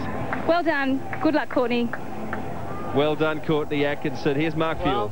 Tri fans here on the Gold Coast not only are going nuts about the race today, but also about... It's free with this month's edition. Profiles of the athletes. Took time to even judge how his form is going to be in this shorter race. But somehow... There they go. Bevan, the man to beat. How are they going to do it? This is the race. They've got to do something here. And look at this, Peter Robertson. Well, Mark Fuel speculated on whether that incredible sprint in the last race had blown him up, but there's Robbo out the front, off again, and he's beardless this weekend. Hasn't got away from them, though. They're still in a big tight pack there. Marcus Keller, the big man in the white, towards the back of the field. You can't miss Matty Reid on the left of your screen, the very tall guy. He's literally head and shoulders above most of them. At the moment, Robertson in the lead. Courtney Atkinson nicely positioned with Brad Bevan. That's smart moving from Courtney. He's got 2 points on Brad, 3 in fact after that first result, so why not just hang with him and try and stay in front of him for the rest of the day. Bevan takes control now. Robertson won't let him go. Robertson stays with him. Bevan looks left, but Robertson's on his right, takes back the lead. Yeah, I tell you what, Brad's got to be confident to do this. He doesn't normally do this in this format. Normally he just hangs with the main bunch and then just waits for the swim. But he is obviously feeling very confident, and all I can say is we should never tip against Brad Bevan. Oh, it's silly, isn't it? I said it was dangerous, and we've done it again. Race 2 format, as I said, run, bike and swim. There are the distances. 5 laps for 2 kilometres, 11 laps for 7 kilometres. Imagine that. 11 laps for only 7 kilometres gives you an idea how tight this course is, and turns are plenty in that 1 lap of 600 or so metres here at Surfers Paradise. But Robertson back in the lead, Bevan second. Now Atkinson is third. Chippy Slater and Chris Hill have decided to take a hand in the situation here. They're up behind Atkinson. In fact, Hill has just run past him. Chris McCormack looming up there with Hill, goes past Atkinson too. Jan Rahula staying in touch. Mark Lees is there. Up there too is the big German Lothar Lieder. It's very interesting, Bill. Everyone's sort of expecting Rahula to drop off and have a bad race, and the other guys pull away from him. He is a revelation. He's actually sticking with them. He's been consistent in every single race we've had, and he could well hold on to his leader's yellow jersey. It looks to me like Brad's going to win the day. Courtney Atkinson perhaps his only danger, but Rahula could well stay leader. Well, the thing is, the way that first race panned out, this man who's just been overtaken here, Peter Robertson, on the right of your screen, had he had a good first race and been up in the top 3 or 4, he would still be a threat today. But unfortunately, well, fortunately for Brad, his biggest threats, with the exception of Courtney, didn't have good first races. So all of a sudden, after only 1 race, it's safe to say that Bevan is right in the box seat here. Notice McCormack and Hill, talking about the box seat, are right up there in that position now in this run leg.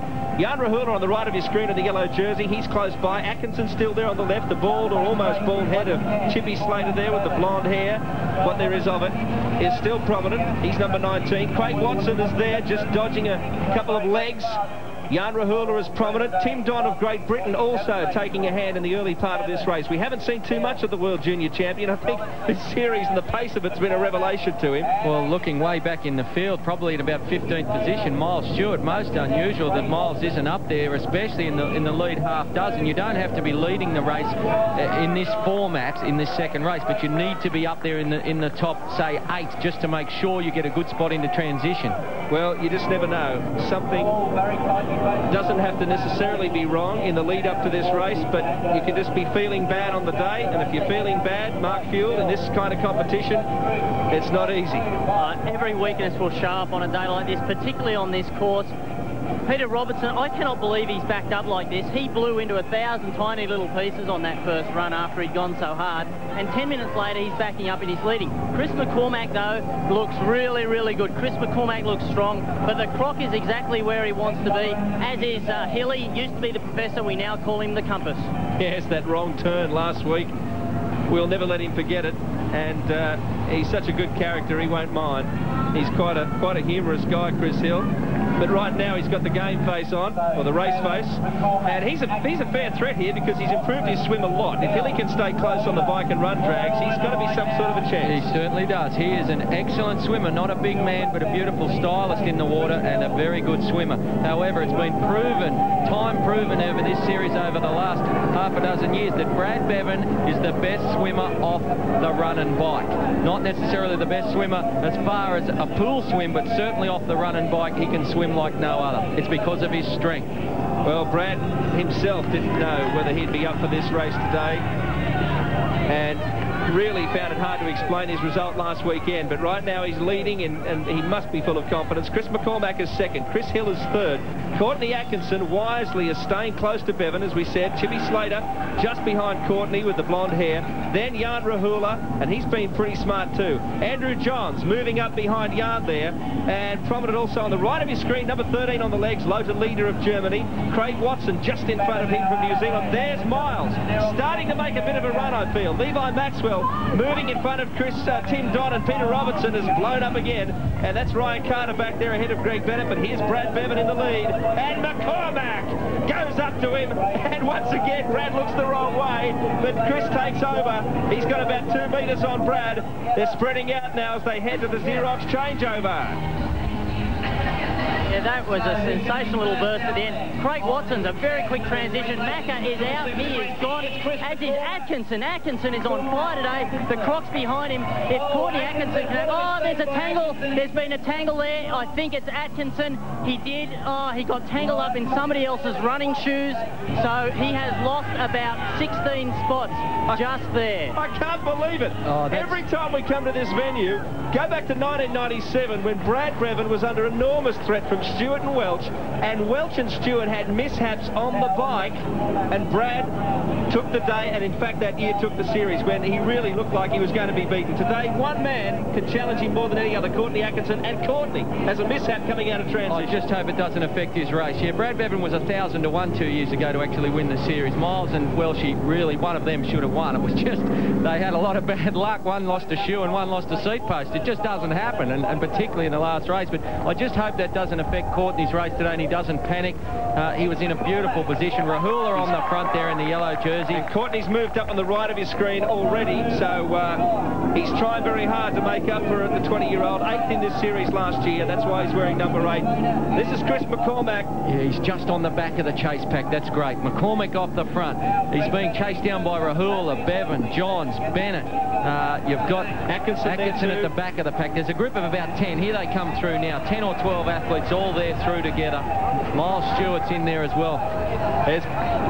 Well, that's interesting. Jan Rahula is leading this pack up towards Chris McCormack. Jan's swim leg has been improving dramatically as well. All these athletes have been taking a lead from Bevan over the years and been working on their weaknesses and making sure that they don't have to structure their race around their best leg. In other words, they can be good at all three, and therefore apply pressure whenever they need to. And we look at the chase pack. It's Rahula on the front.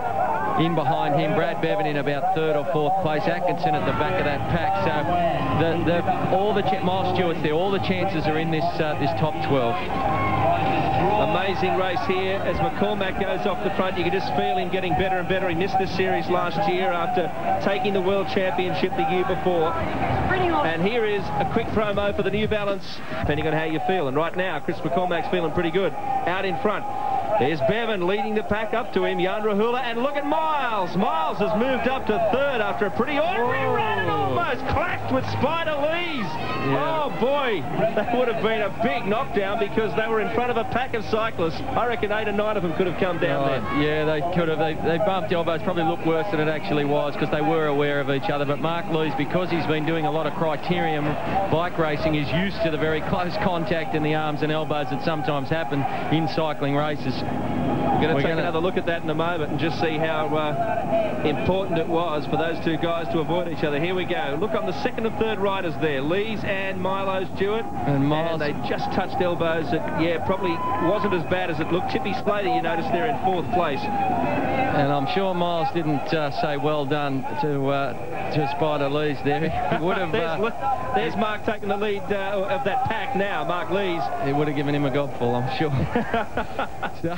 So anyway, I mean, it's, you know, it's aggressive riding, and there's a very fine line between being very aggressive and being dangerous, and you just have to be careful not to cross that line. Well, go Macca. Can he cross the finish line first?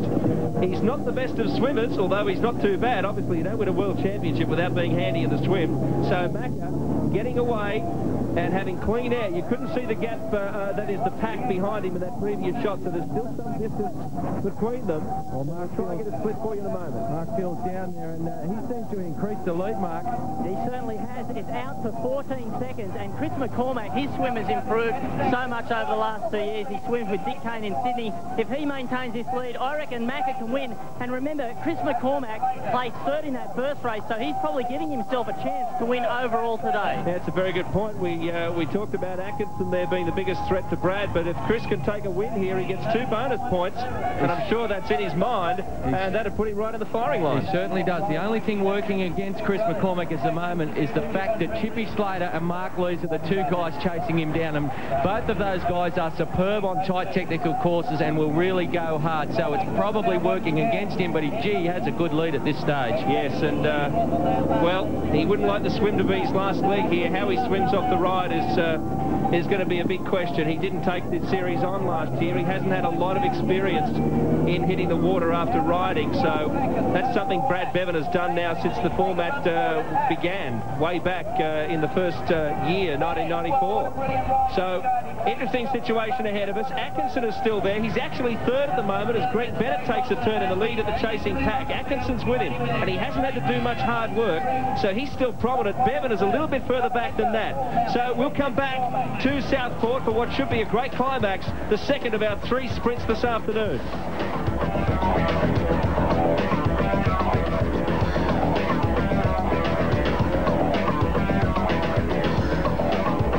Off the run, he then has worked his way through the field, and now he's pulling the pack, and he's reduced the lead down to about 9 seconds. So Chris McCormack would be wishing that Greg Bennett wasn't there at the moment, but my money's on Chris McCormack for this race. He looks fantastic. Well, let's hope he can hold some sort of lead, because he'll need it in the swim. There's some pretty slick swimmers there. Courtney Atkinson will be, I guess, taking a look at Brad Bevan right now in that chasing pack, because Courtney wants to stay in front of the croc. That's all Courtney has to do in this situation. I guess McCormack being out in front is a worry for him. McCormack has lapped Peter Robinson, so the man who won last week's round is having a pretty forgettable day here in at the Gold Coast. But don't forget, you can drop the worst of your 5 results. Atkinson takes a turn in the lead, but he's just gone wide on the corner, and Bennett has moved up again to share some of the workload here in the big pack that's trying to chase down Chris McCormack. Well, always interesting in these races, Bill, that it's the last lap, the last 2 laps where the pack seems to make the inroads into the leaders, because they start to try and jockey for positions in transition. It's a noticeable shift in the speed, even though it's been fast the whole day so far. I'm sure we'll find in the last lap or so that the pack closed the gap a little bit. I think McCormack will need all of 15 seconds, I would assume, to stay away from Atkinson and Bevan and the like in the swim. There he is, and a moment ago you saw the pack and a relative idea of the distance. We're on the second last lap now. And Mark Field, what was the split then? Chris McCormack has extended his lead. Wow. It is now 15 seconds.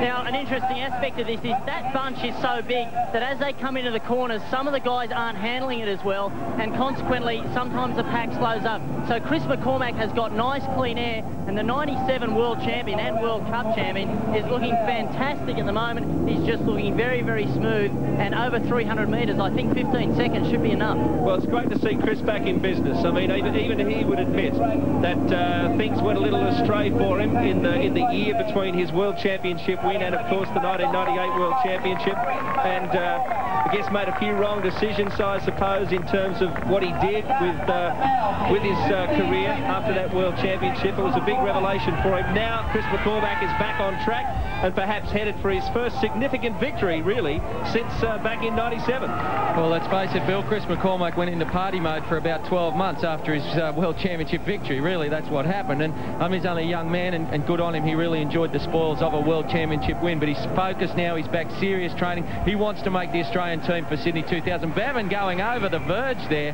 Goodness me, but stayed upright, and you look and see who's starting to manoeuvre to the front. Bevan and Stewart, and Atkinson all trying to get up to the front for transition. But here we go. McCormack with a good lead. Go, Chris McCormack. We could be in for yet another winner, different winner here in this amazing series. Atkinson, of course, won for the first time in the sprint previously, and now McCormack is heading to the water.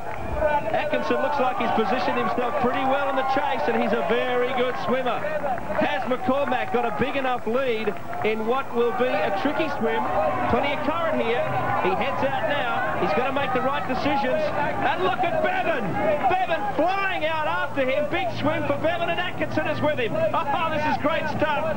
Bevan and Atkinson. And look at the track Bevan has taken. He has gone way to the left. Francis McDonald, there's obviously some awareness here of the currents that have changed in the afternoon on the Broadwater.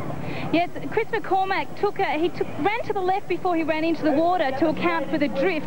Now, the drift isn't quite as strong in this race as it was in the first race. Brad Bevan took a direct line, and he's already made up ground on the leader, Chris McCormack. In fact, Brad's probably in the best position at the moment to head towards the first Blue Haven turning buoy.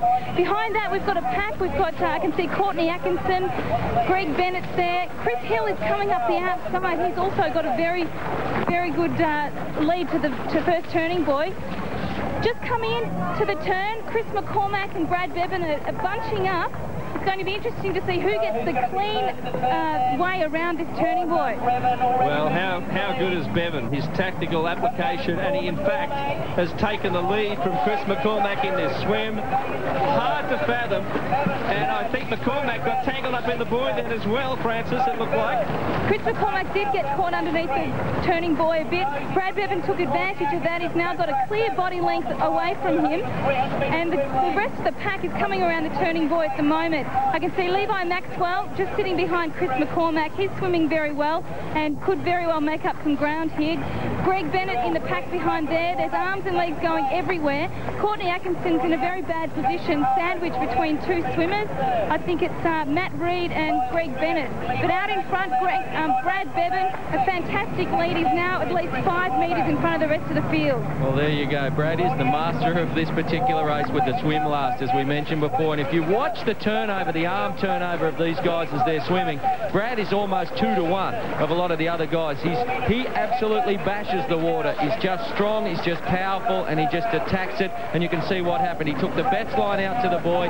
He's really motoring there, just thumping away. Look at the splash coming up from the arms. Just means he's really attacking the water. And you see that McCormack's actually held up the other guys a little bit. It's all over, Bill. Brad will win this race. Unbelievable. Chris McCormack over in third. Well, Courtney Atkinson just crossing the line, and Miles Stewart with him. So Brad Bevan now takes a commanding lead in the point score for the day.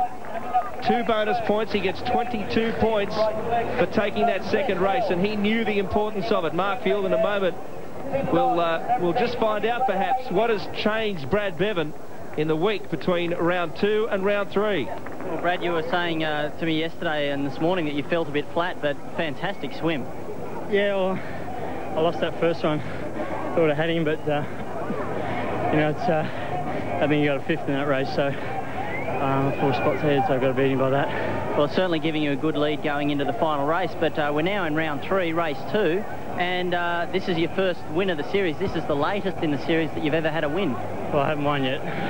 I'm just focusing on this next race, so I don't care what happens next week, but just today. Okay, so finally, the wrap-up for today, this last race. Any tactics? Go hard.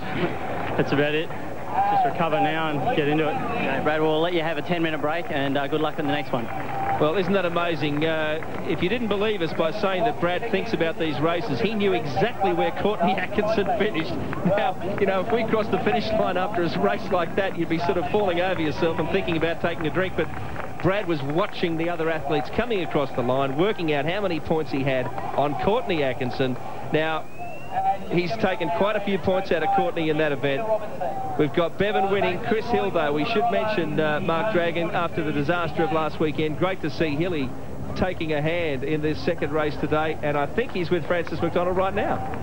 I'm with Chris Hill. Congratulations. You've last week a lot of bad luck, but you've made up for that a bit today.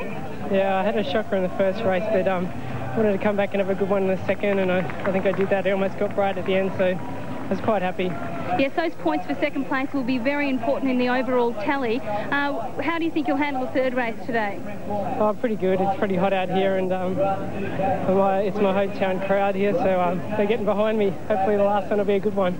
A lot of support. And now, just how are you feeling? You've only got 10 minutes rest between each race.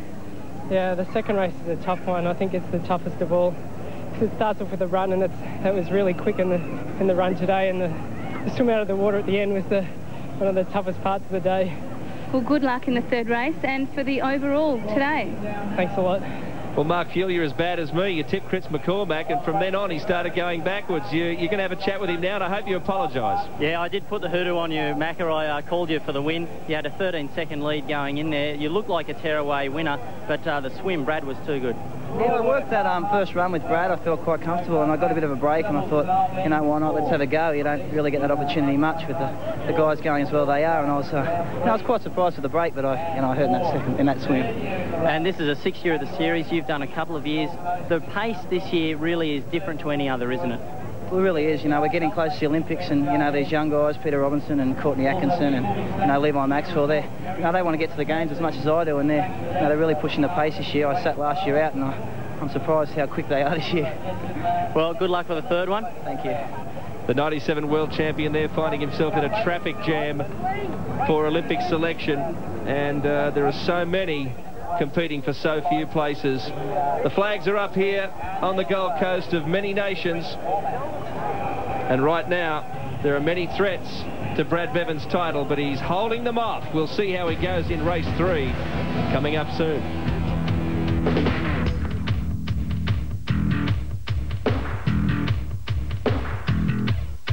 Organising some damage control, because bearing in mind, when he can drop your worst result in the series, and certainly for Brad Bevan, that was last week when he finished 11th at Novotel Twin Waters. Now, given that Brad will almost certainly drop that result, if Brad stays around the top 3 or 4 in the next couple of rounds, then Jan Rahula has got to start thinking about getting ahead of Brad, and that will hopefully for him hold his series lead. A lot of possibilities here, and interestingly though, Bill, that the guys that finished in between Rahula and Bevan were Hill, Reed, Maxwell, Courtney Atkinson and Greg Bennett. Atkinson dropped 6 points on Brad in that race, and he lost 3, so Atkinson's now 3 points behind Brad overall on the day. Courtney has to beat Brad by 3 points in the next round. Miles 7th there, Rahula, Johns, Carter, Leader, who had quite a strong race there, Spider Lees, who was in great shape up until the swim, dropped a little bit, and the big news, of course, is down a little further as the leaderboard comes up. We'll see that Chris McCormack is the man who really suffered, dropped down to 14th after going into the water first. That just shows you how much... It was a long year and a lot of races, so I'm not overly concerned at the moment. I would have liked to have started the series a little better than I had, but yeah, with the injuries and things that I've suffered, you know, it put me a little bit behind where I would have liked. Well, last year was a very good year for me, but I think 1997 was probably more of a consistent year with a lot of top 3 results all year round and a big win in Monte Carlo. But winning the Xerox Tour and followed up by the Australian Champs last year was definitely a big couple of weeks in my career, and you know, I'm looking for that sort of form now. I guess the time to make your mark is when you're hurting the most, because that often means everybody else is hurting the most then as well. And so, you know, for me, often the bike is the best place for it, but you know, if I can make breaks in the swim and the run, I'll do it there as well. It's amazing, you know. I started the series 6 years ago, and I was the young one, you know, and I was the rookie in the series, and all of a sudden 6 years later everyone said, oh, you know, Greg, you're one of the 3 guys that started the original series. And I guess in that way I do look as I am one of the sort of older guys, but at the same time I kind of feel I'm a long way from reaching what I think I'm capable of, and so I still feel young when I look at it like that. Yeah, I think what the sport's done for me has, I've learned a lot, because I've always had a lot of injuries that I've had to overcome, and you know, you kind of learn that everything happens for a reason in life, and in sport we get to measure ourselves every day, how our performances go mentally and physically, and then we get to go to the race course and also compare ourselves to other guys. And really, you know, I haven't got a better job. There couldn't be a better job in the world for me, and I'm very fortunate to be doing what I'm doing.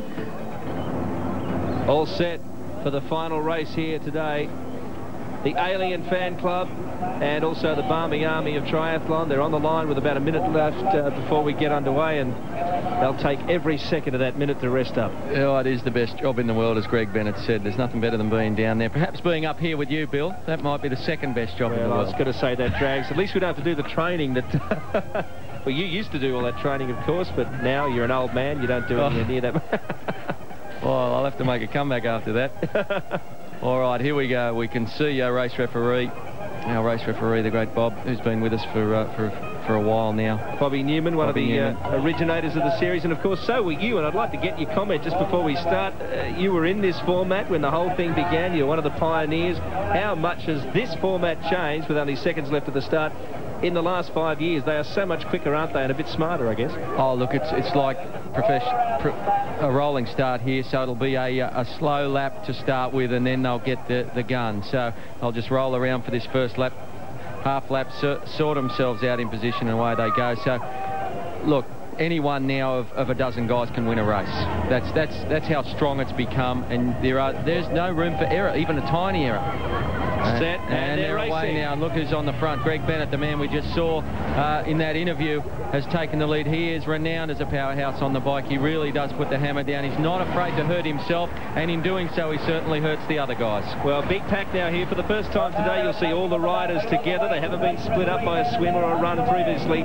So this will be very tricky, and I guess if there's going to be a fall on the bike, this will be the leg where we see it. And you might have noticed there, almost like a motor racing circuit, there was a ripple strip around the edge, and a couple of the guys were getting up on that as they made the turns. They're going to have to use every inch of this circuit to stay away from each other. Well, it's so important to position yourself well, not necessarily in the first lap or two, but certainly towards the end of the bike. But you have to also be aware if a gap forms. And you mentioned crashes. The reason why they occur, not only because the pack's so big, Bill, but because they're fatigued. The guys have already done two very, very hard, high-intensity, high-heart rate races, 20 minutes each, and there's no slackening off in either of those two races, I can tell you. So fatigue starts to become a factor, and that's when mistakes happen. Okay, looking at the leaders now, and there's not a lot of importance here. Greg Bennett taking it out in front. The major players are all pretty prominent, but Mark Fuel, they went past you just a moment ago. They're heading towards you again.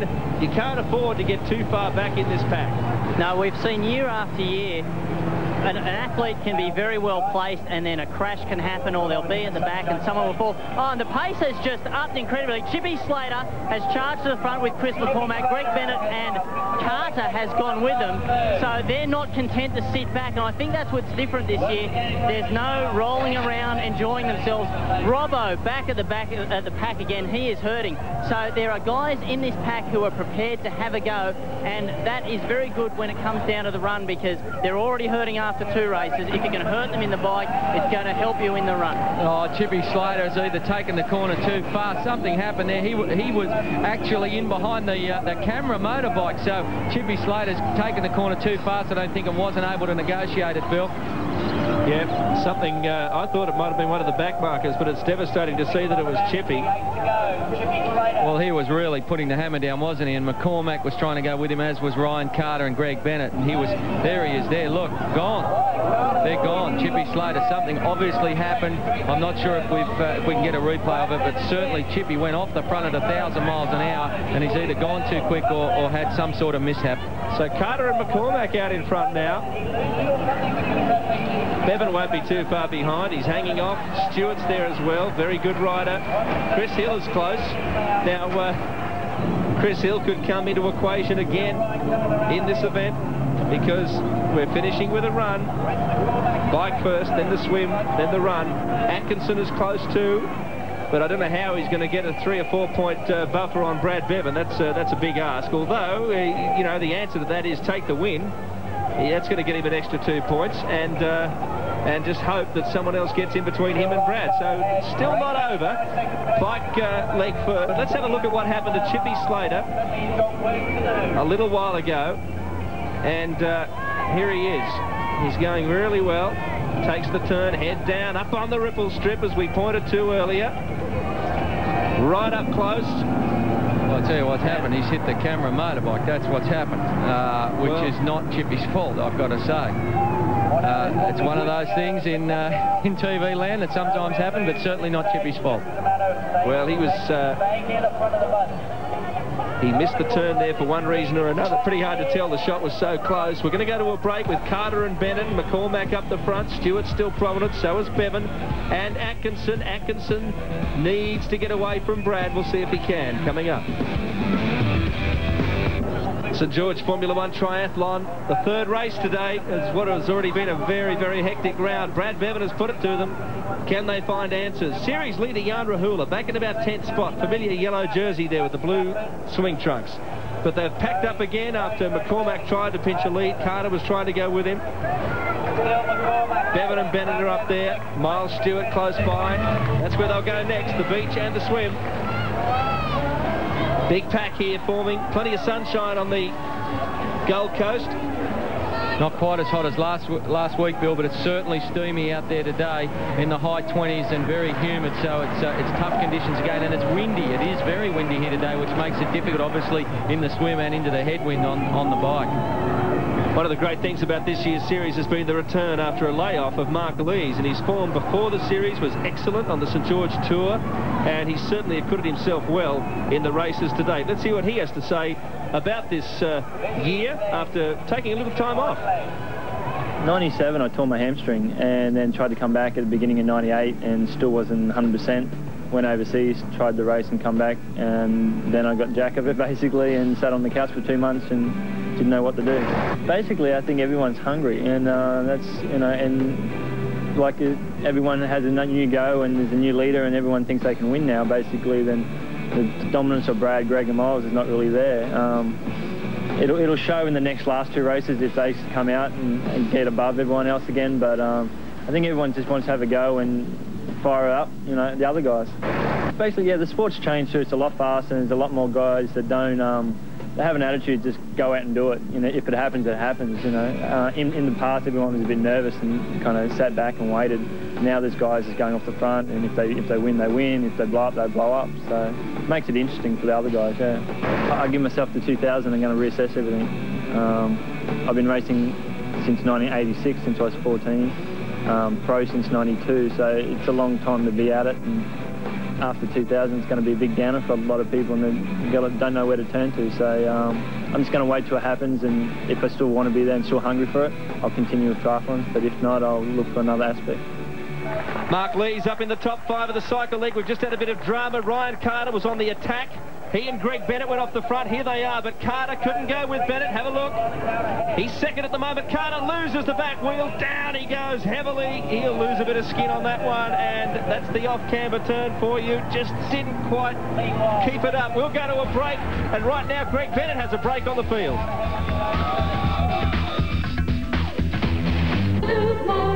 For a tune-up to an engine, oh, they fixed my car. They fixed my car. They fixed the car. For the clutch or the brakes or a full inspection, Loopmobile we come to you, Loopmobile. Do you want to avoid him? He was spread across their path, and they've managed to get away. So, in a sense, we were lucky that it wasn't a worse incident, but Carter will be very sore, and certainly it's not worth, under the circumstances, Ryan rejoining this race. Greg Bennett being reeled in now. Mark Lees, the man you heard from in the profile before the commercial break, is starting to reel in Bennett. And once again, pretty soon we'll have one big pack. But Mark Fuel, it gives you an idea of the pressure that's on here. And Bennett probably, in a sense, caused that crash because he was the man who took it to them in a big way. He certainly did. The pressure up, they were opening a lead, and Greg Bennett is in a good position at the moment. According to my calculations, he's in third place so far today behind Bevan and Atkinson. Behind him is Rahula and then Miles Stewart. So you got 5 guys who are fairly closely bunched. You've got to say Bevan's in a good position. But as they come into the Reebok chain, they're coming in now. And Reebok's changeover, and it'll be very hectic because no one was able to get away.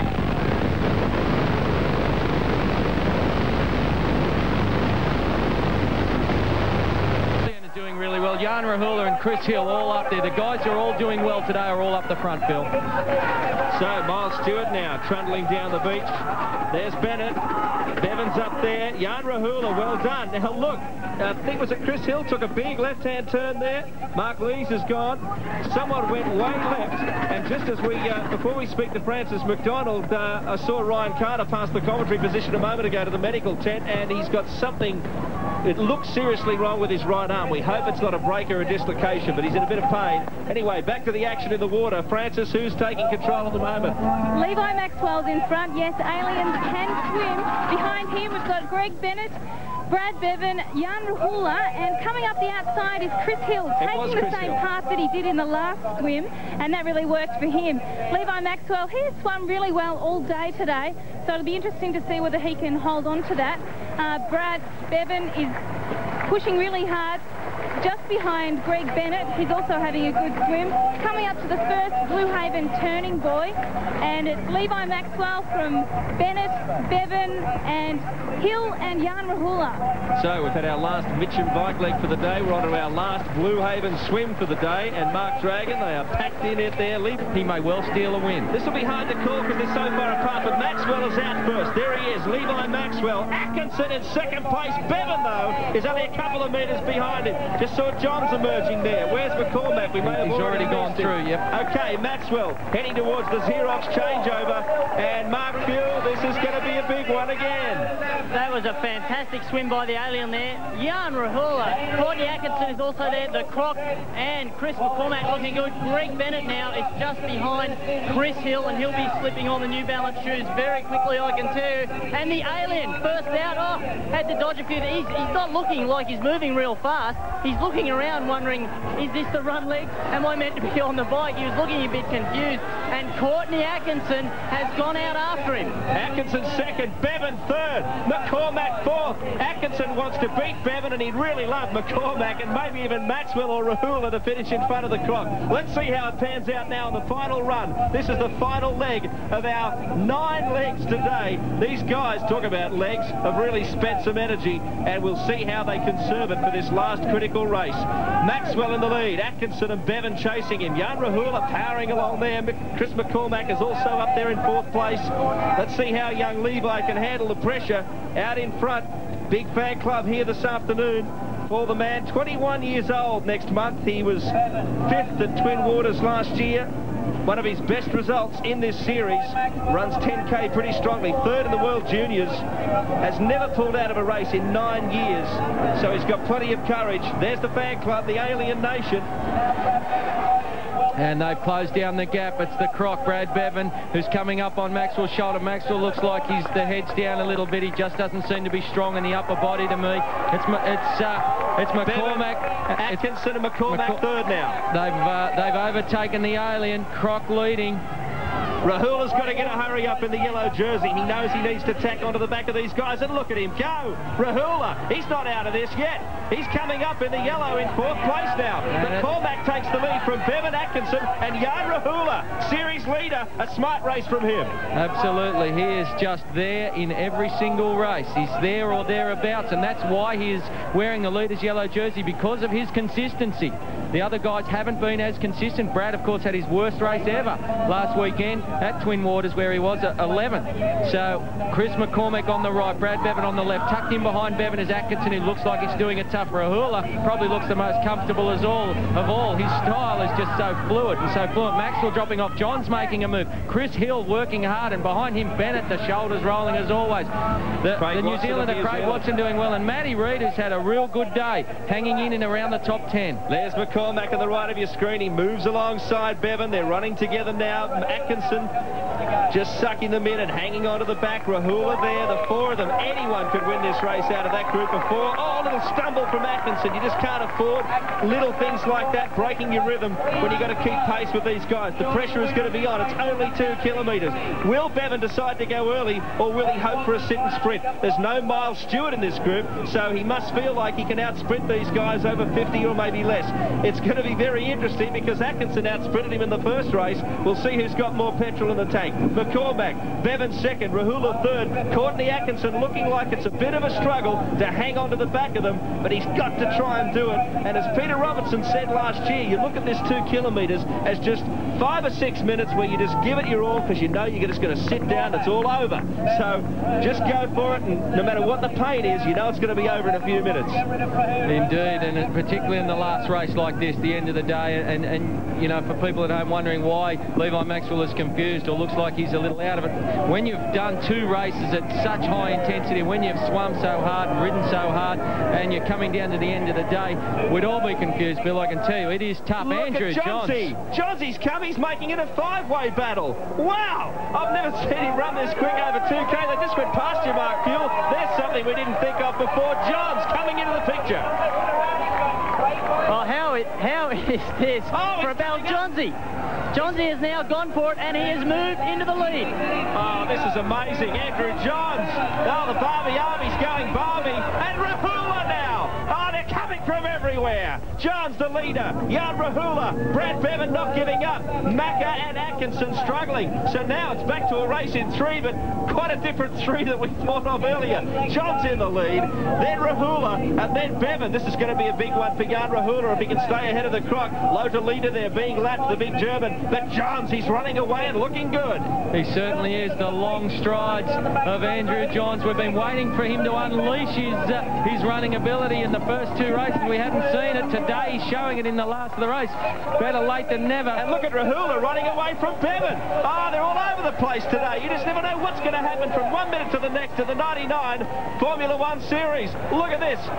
Well, forget that leaderboard because it changes so fast. Johns running away from Jan Rahula, and I got a feeling that might just be the finishing order, although Bevan is under some pressure from Atkinson and McCormack still. Look at Johnsy go. This will be a popular win if he can hang on. And Jan Rahula racing very, very smart.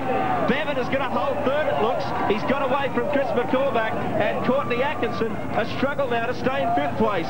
But Andrew Johns, great stuff, and I don't think Bevan's going to spend anything to try and catch him because the 2 guys in front of him right now are no threat to a win on the day. No, Brad knows all he has to do is beat Atkinson, or in fact just stay anywhere near Atkinson to take the win today, and that's really all he'll worry about. The Goldfish, Andrew Johns out in front. You can see the way he blows real hard there. It's a pity he's not racing for Australia. He's chosen to search his lineage, if you like, so that he can have a shot at making the 2000 Olympic team for Great Britain. 7th in the 95 series, 6th in the 96 series, and last year was 10th. I beg your pardon, in 97 he was 10th. He was 4th last year, including a 2nd placing at Twin Waters. But this will be a great result if Andrew Johns can pinch a race win here today.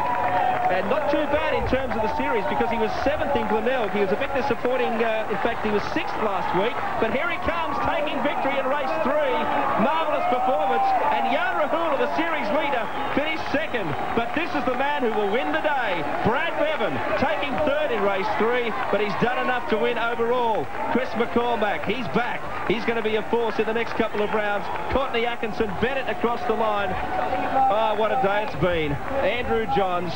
And I tell you what, Johns now with a 7th, a 6th and a 1st in this race is picking up some points in terms of the series as well. Yeah, there's going to be some frantic calculations down there as to the actual final standings from today's 3 races. We know that Brad will take the day, but it's going to be very close between Atkinson, Rahula, Johns, and a couple of the other guys for the minor placings. McCormack, yeah. And that's going to have a bearing on the series itself. So all sorts of possibilities. Craig Watson finished 7th there across the line. Levi Maxwell prominent. You're going to hear from Andrew Johns right now. Well, Johnsy, we don't know where you came from. We weren't counting you in the calculations at the end, but you really came home strong. Well, I hadn't done much all the first 2 races, so I thought I'd better pull my finger out and put in a good performance. And felt okay, and I was pretty happy to come up with a win in the last one. It was really a fantastic surge. When you did go to the front, you didn't just cruise up, you really attacked hard. Yeah, well, that's what you got to do in this kind of stuff. When everyone's hurting, you know, get a gap early and put it on when you're feeling good, because it doesn't last too long. And it really has been incredibly tough racing today and the whole series. Yeah, this year's really opened it up. Brad hasn't dominated like previous years. He did great today and won. He's a true champion, but the younger guys are starting to come through, and it's so much more open, and I think it's much more exciting than previous years. Well done, great win. Thank you. Andrew Johns, great to see him take a hand in this event today. He won't win overall, but he's won a race. There's Jan Rahula on the right, alongside him Greg Bennett. And Jan, I wonder if Jan's going through the equation here today, because it's pretty confusing for us. Courtney Atkinson has missed an opportunity today, but he was brave in defeat against a man who is a legend in all forms of triathlon. He's with Francis McDonald. Courtney. Courtney, you really took it up to the best today. Not many people have come that close to knocking Brad Bevan off in a triple super sprint. Yeah, he's amazing, isn't he? I mean, after last week, he had such a bad result. Well, not a bad result, but a disappointing result. And I really thought I might have a chance out there against him, but no, he's great. Just coming into a race like this, a sprint event, after such a long race last week in the heat, just what have you done to recover and come up and race so well? Well, I haven't really done anything during the week. I've had a nice, relaxing week. I know a lot of people have got out there and trained really hard, and I think that may have been a fault of some of them, so I think my tactic worked. In the last swim, you got a clean pathway around the turning buoy when everyone else got caught. Do you think that really helped you today? Yeah, that was great. I mean, I was actually, swimming's normally my best leg, and I was struggling. I think I come out dead last in the first swim, so all day my swim was the one letting me down, which is normally my best, and so my running's just improved so much. You're the Australian junior champion 3 times over. Now that you're racing in this senior company, your confidence just seems to be sky high. Oh, that's it. When you race all the great people every weekend, it's just you actually become one of them, and you just feel like you're a part of it all. And you know, I'm not scared to have a go now. Where last year I was kind of a bit tentative. You're in a fantastic position for the overall series. 2 more races to go. Any predictions? I don't know. I mean, Brad's looking so strong. Last week was obviously just an off week, but I got my better 2 races. Still, the sprint's coming up, so I'm looking forward to it. Well done today, Courtney. Good luck for the rest of the series. Well, Mark Fields with the croc, and I'd like to know, Mark, if you could pass this on to him, whether Brad thinks the month off is going to play into his hands or maybe someone else's.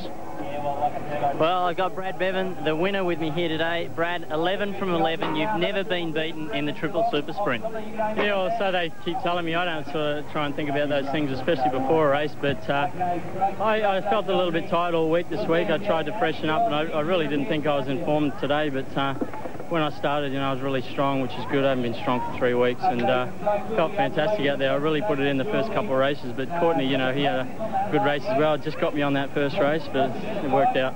Had you worked out that if Courtney had won that race and you'd finished second, that he would have finished ahead of you? No, I knew he had to come. He had to beat me by 3 spots, so I was a little bit more conservative on the bike and that, and wanted to sort of do a bit more work in the swim. Got hammered in the swim, first and third swim, and yeah, it worked out well. The best thing for these races is just to stay upright in those bikes, because they're really, really tight.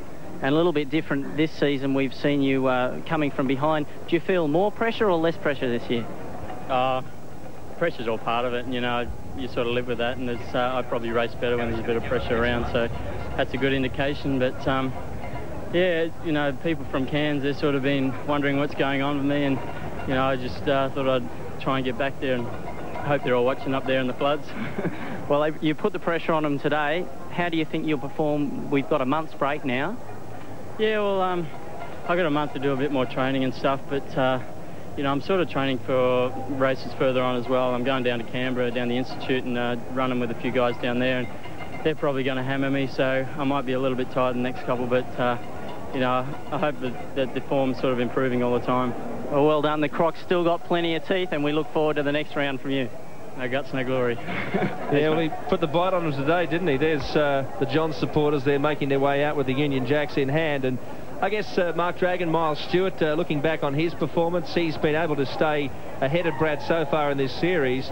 Today was a dent for him, but like Brad last week, he can drop this result. And Miles now has got to focus on getting some top 3 positions in the next 2 rounds. And so is that man, Jan Rahula, because, boy, he's shown remarkable consistency too. Well, yeah. We'll see what happens when we come back from the break.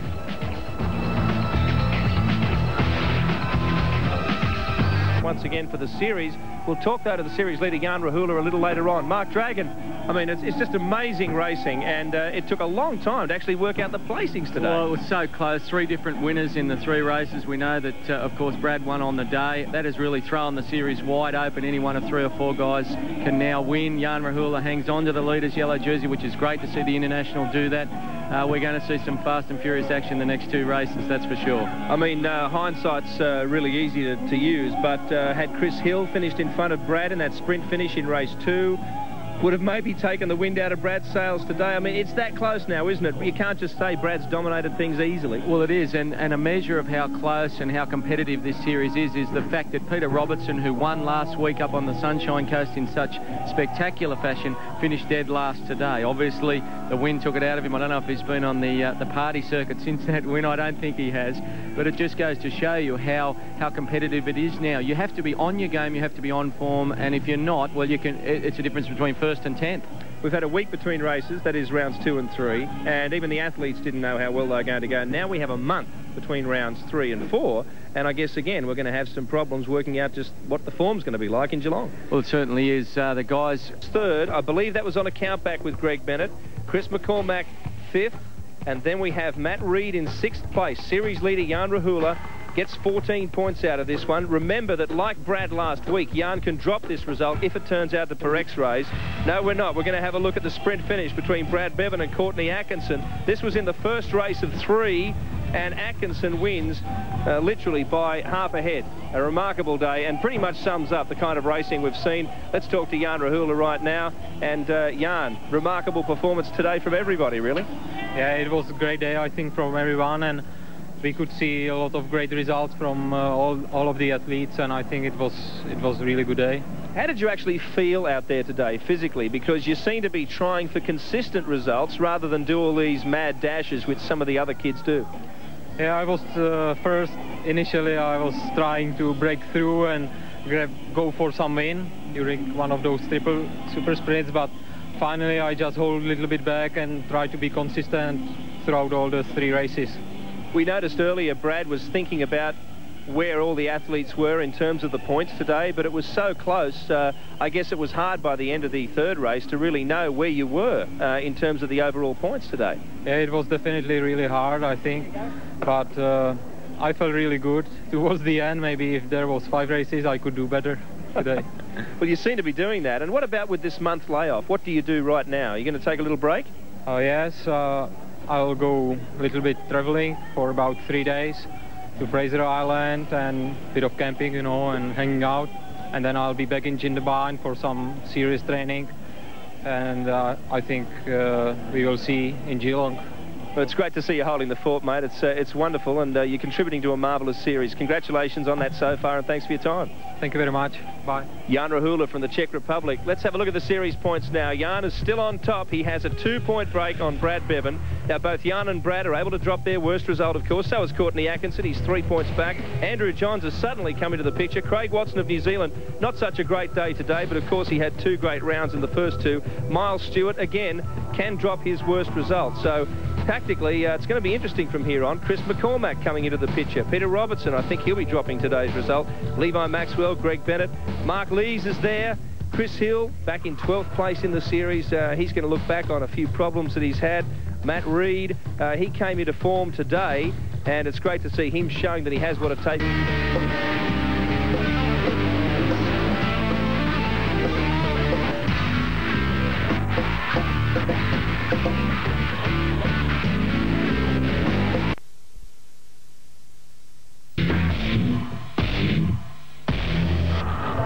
Down there, because there was always that feeling last season that Jackie Gallagher had it over this field, but no way in 1999.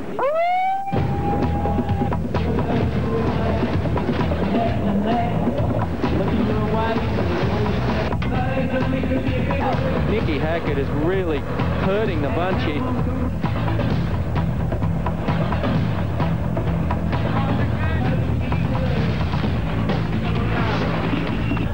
The 2 youngsters up in front, Harrop and Hackett, are hurting. You can see it on their faces, and Gallagher's charging hard. Oh, this is amazing. Hackett was just sitting there. She's done the sit and spread. What a smart race from Nicole Hackett. That was a great way to start the series. Certainly one of the best women. Up to Jackie Gallagher, had a terrible year last season and missed the first race of 1999. Jo King, look for an improved performance from her after a disappointing first round for the world champion. Gallagher nearest to your screen there. Just behind her, Loretta Harrop in the goal, with Nikki Hackett also a problem for some of these experienced athletes. There she is with the number 4 on the arm, set, bent over and ready for only the second ever classic distance race in the series. Should be a beauty. Very calm conditions here on the lake at Twin Waters. Coincidentally, very, very big seas on the Sunshine Coast, just a few metres away, in fact. And Frances McDonald, the swim will be especially important in this race. Wendy Ingram's return adds to the depth of quality in terms of swimmers. Yes, Wendy Ingram joins the race, joins the series in this round too. She's a very top swimmer. She is she's an Ironman specialist. She actually holds the record, the world record, over the 3.8 kilometre distance in the swim in the Ironman for about 49 minutes. So I think this 1,500 metre swim will suit her.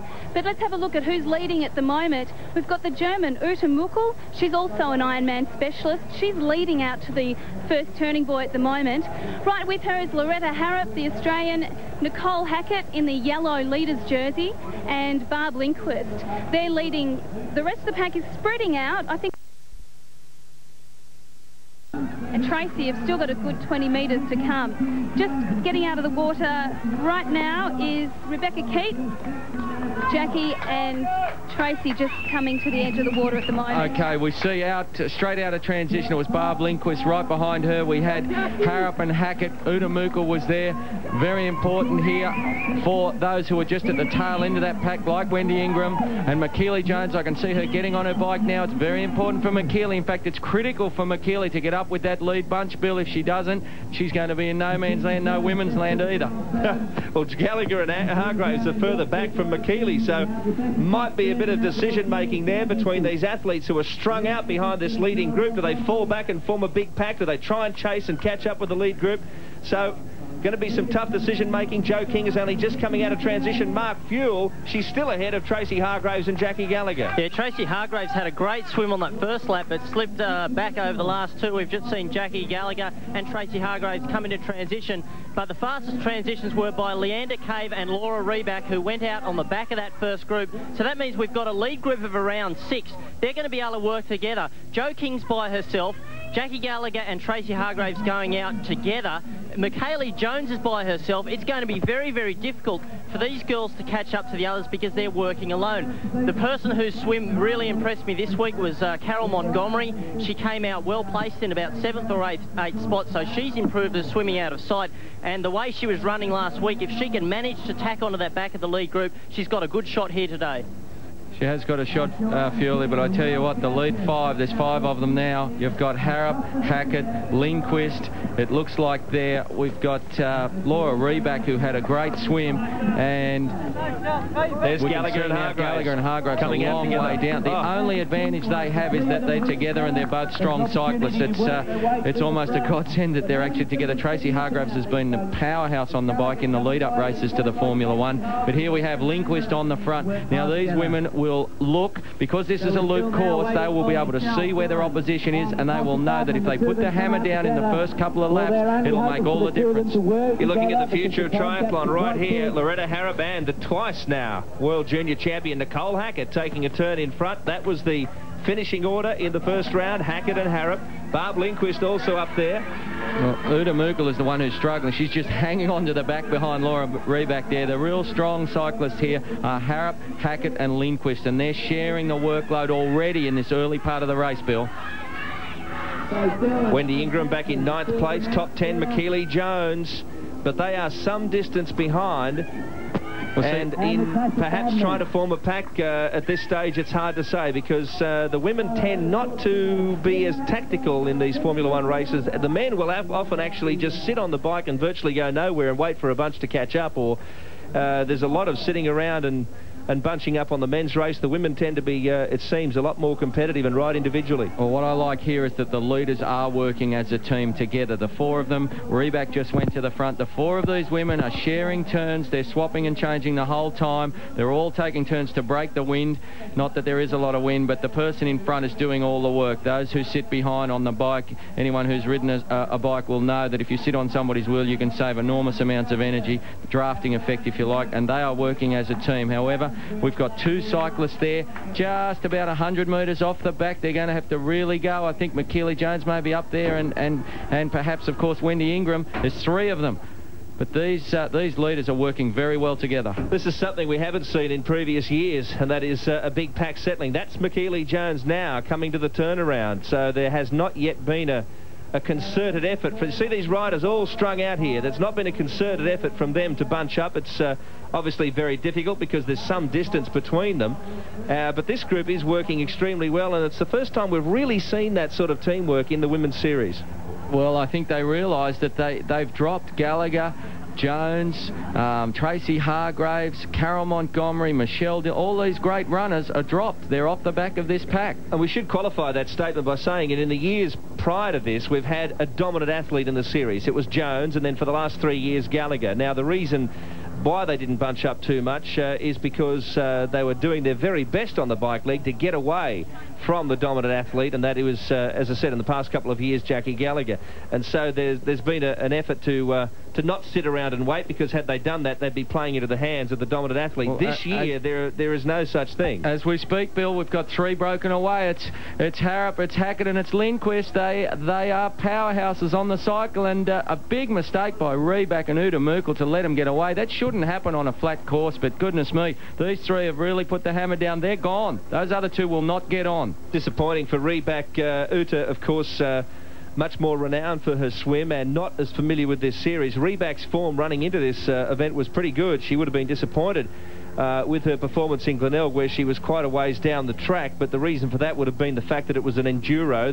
There was 6 legs, swim, bike, run twice, and she wouldn't have been familiar with that. She was 14th there, but the 23-year-old was looking to do a lot better today, and that is going to be disappointing. But nevertheless, she's a long way ahead of some very good athletes, so she's still doing okay. Well, you can't believe, there they are now, you can't believe the distance, the gap that the three leaders have put into these two in such a short space of time. Maybe 2 or 3 minutes riding, and look what's happened. And that's just concentration. You should not be dropped in that situation when you're on a flat course with 5 women together. You should not be dropped. Hasn't Barb Lindquist improved this year? She debuted in the series last season and was very competitive, finished 6th overall. She'll be 30 in July, and was 5th in Glenelg, but as we said, could have been much higher had it not been for coming into transition a lap early, which is quite a rare mistake, but I'm sure she'll be looking to atone this weekend, and it's great to see her in good shape. Well, Mark Fuel's down there. Can you believe those two got dropped off, Fuely? I mean, on a course like this, and the situation as it is, and so early in the race, they were all together, and then all of a sudden, boom,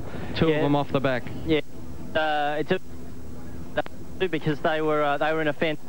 Should have been able to sit on for a while. Laura Reback did that up at the Noosa World Cup race. She sat on, and then she had a fantastic run to finish 2nd. But I can tell you, they're just going past me now, and I think problems with your microphone down. I presume Fuely said they're flying. Yeah, they are flying. and Reback and Merkel are going to be swallowed up by the second bunch. But certainly the three out in front are working great together. The thing here is, Bill, that they're used to working great together because they are such good swimmers, because they always come out together or roundabout together. They're not afraid to work as a team together. Sure, we've got 2 Australians and American, but they realise that the podium could be shared between the 3 of them if they do the work here. Just going back through the field for you here, Josie Lohner's having a beauty. She's in 6th place at the moment. Leander Cave and Melissa Ashton. Now, they're 3 outstanding junior talents, and they look like, on the splits we've got, trying to form a bunch back in the field. Jones is some distance behind them, and Belinda Jo King is some distance behind her. That's the top 10. We'll give you some of the back markers when we come back with more action for round 2 of the St George Formula 1 Triathlon.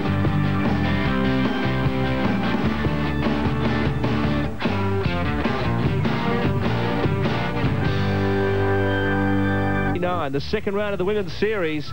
It is a pearler. The way it's panning out, Let's have a look at a race update right now. We'll see that this is how it developed early in the bike leg. Harrop, Hackett and Lindquist taking a commanding lead. The next group was Cave, Lone, Reback, Mukel, Ashton. And then a gap to a group of 3, McKeely Jones, Joe King, the current world champion. Jones, of course, a former world champion. And Lena Edmonston.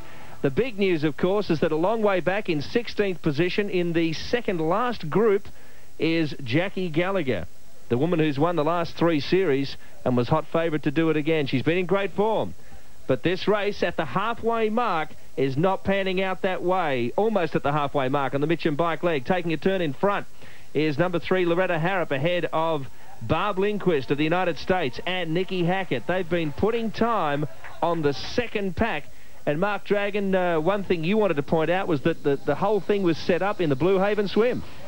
It certainly was, as they make the halfway point there. The reason why is because it's a 1,500 metre swim, the standard distance, the distance we will see in the Olympic Games of Sydney 2000, and the 1,500 metres gives these top swimmers a chance to break the field up. That's exactly what's happened today. They have broken the field. We see Gallagher well back. McKeely Jones is about a minute or so down, so the leaders were able to break them in the swim, and the way they're cycling, you wouldn't bet against them at this stage. Long way to go, and it's very hot, but you wouldn't bet against them. No question, they're ultra fit to be able to compete in these conditions over this distance. And let's take time out for a moment to remind you that Ultra Fit magazine, but you never thought you could get performance and attitude from your news agency, but you can. Here's the leading pack right now in front. Number 3, Loretta Harrop. There's the second pack. He just saw the tail end of Josie Lone. Number 18 is Leander Cave. She is in great form this year, and it's marvellous to see. Laura Reback and Uta Mukel were originally in that front group, but they've dropped back to form this pack, and they're about a minute and a half, a little less than that, behind that front 3. The big question is, Mark Dragon and Mark Fuel, I'll get your comments on this too, are Jones and Gallagher, who of course are the stars of the show supposedly because of their dominance in the past few years, are they capable of running down these young athletes if they've given them a start of a couple of minutes or more perhaps in the run? Well, at the rate of improvement of Nicole Hackett, Loretta Harrop has won the Goodwill Games. There's Jones on our screen. She's with Lena Edmondson and Joe King. And I would say that this bunch here, the fourth pack, if you like, is going to catch them very quickly. That'll actually work in Jones's favour if the likes of Jackie Gallagher and Tracy Hargraves and Rebecca Keat on the front there get up with them, because it'll just give them more strength in numbers to work together. Mark Fuel. Well, the pack that contains Michaeli Jones and Joe King are 2 minutes 5 down from our leaders. The next group, which is a larger group, which is catching up to them, that contains Tracy Hargraves and Jackie Gallagher. They're 2 minutes 20 behind. From there, it's going to be tough. It's not impossible. We saw Jackie Gallagher make up a 45-second deficit down at the Australian Sprint Championships 2 weeks ago, and Nikki Hackett finished second, Loretta Harrop finished third. So they can do it, but it's going to be tough. It'll be a great battle. Yeah, and traditionally, Bill, in races like this, it's the last 2 laps where the pack tends to make it. Well, Nikki Hackett, twice World Junior Champion now, and she'll be 21 in December. Let's hear from her.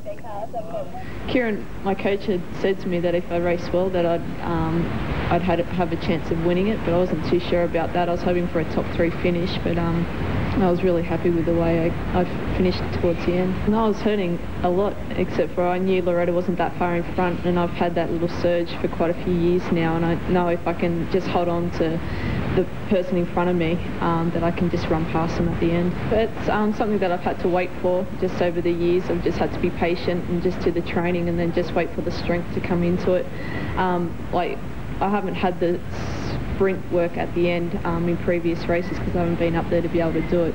But now that I'm hopefully up there in more races, I'll be able to pull out a few more good races. My long-term goals is basically the year 2000 and just improve my run up until then, so I should be up there for the qualifying. Even if I don't make the 2000, just be up there in contention with the rest of the girls.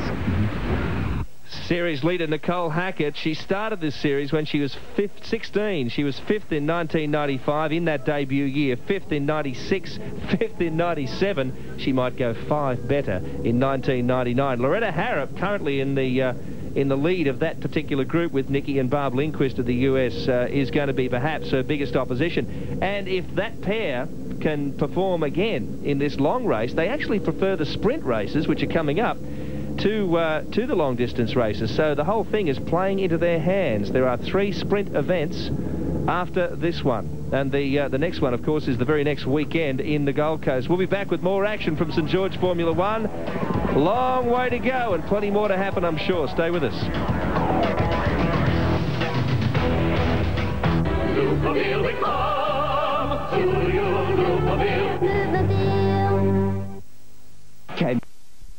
This is a very interesting situation as we update the race for you in round 2. There were originally 5 packs. However, the 2nd, 3rd and 4th packs have joined into one big one. And the critical part of that is the best runners in the race, and that includes current world champion Joe King, the informed Tracy Hargraves, Gallagher, Jones, and Carol Montgomery, who is also a renowned runner, particularly over 10K. All in that pack now, and all poised to attack the front 3 who've done so well, Mark Dragon. But now, how much time do you think these 3 need to be in front of those awesome runners to try and steal this race? Well, around 3 minutes, and that's about what it is. I think it's around 2:45 at the moment, 2:47. We're on the last lap, the bell lap. I'm surprised actually they put time into the last half lap or so, probably because the bunch is so big that no one's prepared to work. But Harrop, Hackett and Lindquist have done a lot of work together. You can see Harrop on the front here, Lindquist tucked in behind her, going to the front now, and Nikki Hackett, who's currently leading the series, in behind her. Nikki is gaining strength all the time over 10 kilometres, but if I had to pick the strongest 10K runner here, I'd go with Harrop at this stage. Of those 3, of course. There's yes. Some awesome runners behind them. Frances McDonald, we saw the girls go for the water there. It is very hot here. Oh, it certainly is. Out on North Beach Road here is a long stretch where the cyclists are going past. It's a good place for them to really put in some pace where they don't have any sharp corners. But, gee, it's hot. Don't worry about that full-body mud pack. I think we need a full-body ice pack down here at the moment. Yes, good idea. And we should remind you too that, hot as it is, you can get involved in a very easy way in this St George Formula 1 Triathlon Series. Anyone can do it. Mark Fuel, that includes you, of course, who is still training after a very a long history representing Australia at age group level. Your thoughts on this race? Well, at the moment, Loretta Harrop, Barb Lindquist and Nikki Hackett have a 2-minute 44 lead. I think if they can have a 3-minute lead, they can win this race. But I noticed that, and as the second pack came past, Joe King and Jackie Gallagher were just sitting in the middle of the pack. Michaela Jones was towards the front, but Joe King and Jackie Gallagher were resting, so I think they're doing the smart thing. But Loretta Harrop was really going for it in the last lap. But an interesting point, on every lap as Loretta came past, she was yelling out to her brother Luke. We couldn't tell whether it was pump or puffer. We now think that she was calling for a Ventolin. She does suffer from asthma in the heat, so if she is suffering, that will definitely slow her down on the run. But it's been an incredible performance by those 3 out in front, and they're coming in to the Xerox changeover now. Loretta Harrop first, Barb Lindquist second, Nikki Hackett third. The question is exactly how far behind is the second group. We know we've got the stronger runners in that group, but Loretta Harrop and Nikki Hackett have been performing sensationally lately, and Barb Lindquist is looking as lean as I've ever seen her, and we saw last week how well she's running. Nikki Hackett, fantastic transition, first out, followed by Loretta and Barb, and we've got a bit of a wait now before we see the second pack. Sure do, and that'll be the critical part of the race. In that second pack we have Rebecca Keat, Michaela Jones, Jackie Gallagher, Joe King, Leander Cave, Laura Reback, Melissa Ashton, Uta Mukul, Tracy Hargraves, Nikki Andronicus, Josie Lone, Carol Montgomery, Wendy Ingram, and there is another group just behind them. I say group, there's only 2, and that is Natasha Badman and Michelle Dillon. Dillon, incidentally, is a very, very strong 10K runner, but she's giving them too big a start. Lena Edmonston is withdrawn from the race. Yeah, it's interesting here. Nikki Hackett looked the best coming out of transition, and Mark Fuel may have been right with Loretta perhaps suffering from asthma. It is very, very humid. You can cut the air with a knife. It's if you think it's hot down there, I can tell you it's hot where we're sitting, Bill, too. We're sweating up here, but it is very, very humid, and that makes it tough conditions. That will suit the stronger runners, there's no doubt. So they're running that long 40 Ks of bike riding out of these legs at the moment. They'll be feeling stiff and heavy, even for these elite athletes. There's just nothing you can do about it, is there, Trags? No, there isn't. And Loretta Harrop doing a good job to get up on Nikki Hackett's shoulders. I think Nikki Hackett's improved her style, her running style, looking at her there. She's a lot more upright than she used to be. Used to be quite hunched over and seemed to waste a lot of energy to me, but looks pretty good there. Harrop doing a good job. She's a gutsy competitor. Loretta Harrop always gives it 110%. Here's the big pack, and it looks like Gallagher was on the front, I think. Looking at the styles, but you've got all the gun runners in here, as you mentioned, Bill. You've got Hargraves, you've got Jones, you've got Gallagher, you've got King, the current world champion, you've got Carol Montgomery, and that is a big pack of riders. King has got to be in good shape in this race. You've got to give it to her, the world champion. Previously in this series, she struggled because of the swim leg, but that's improved a lot. She's given herself a much easier time now on the swim and bike, and she will have a lot more energy and be able to use that marvellous run leg of hers. She is so good. Well, they certainly have slowed up. They're sprinting now coming up to transition, but they certainly look like they had slowed up on that last lap, and we'll get a split here, Mark Gill, as they come up towards you for transition. You saw the leaders run past. The leaders running past, so the leaders will get a good idea of how far in front they are. McKeely Jones is the one who sprinted to the front, so she looks like she'll be first into transition. They're making their way up towards the transition now, going past the finishing arch, which will be on McKeely Jones's left shoulder, our right. It's amazing, as we mentioned at the top of the show, only the second time we've had the classic distance in this series, and it's quite amazing just how far behind these runners, these elite runners, can get and still chase down their opponents. We saw that happen in 1996. Jackie Gallagher is capable of pulling in minutes out of her rivals, but this is where it's going to be. Can those three at the top right-hand corner of your screen hold off? Their running has certainly improved a lot. We saw at Glenelg, which is quite a long race, that Harrop and Hackett in particular were able to hold off the better runners. Gallagher's had a great transition, Mark Buell. She certainly did, as did Joe King. Tracy Hargraves a little bit slower. McKaylee Jones also out with them. The time at the Xerox transition, the lead was 3 minutes. 3 minutes, that could well be enough, and this could be a changing of the guard. If we can see Nikki Hackett and Loretta Harrop take out the first two places in this race, that puts them into a fantastic position in the triple super sprints, because these are the races, this and the first one, the Enduro, that should have suited Jackie Gallagher. This could be the end of Jackie Gallagher's crown right now. Awesome to see King, Gallagher and Jones, Mark, coming out of transition, no matter what the order was when they actually left the transition area. On the road now, I can tell you, there they are, Joe King, Jackie Gallagher, just behind them, McKeely Jones. So these three chasing the front three. My money's on those three to at least make some impact on this race. Whether they can catch the guys out in front, it's hard to say, or the girls, I should say, but there's some good runners behind this three, but I think Drags, they look like they're in good shape.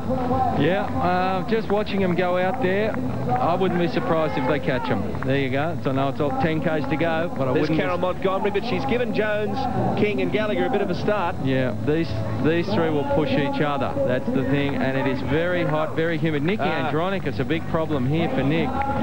She's distressed.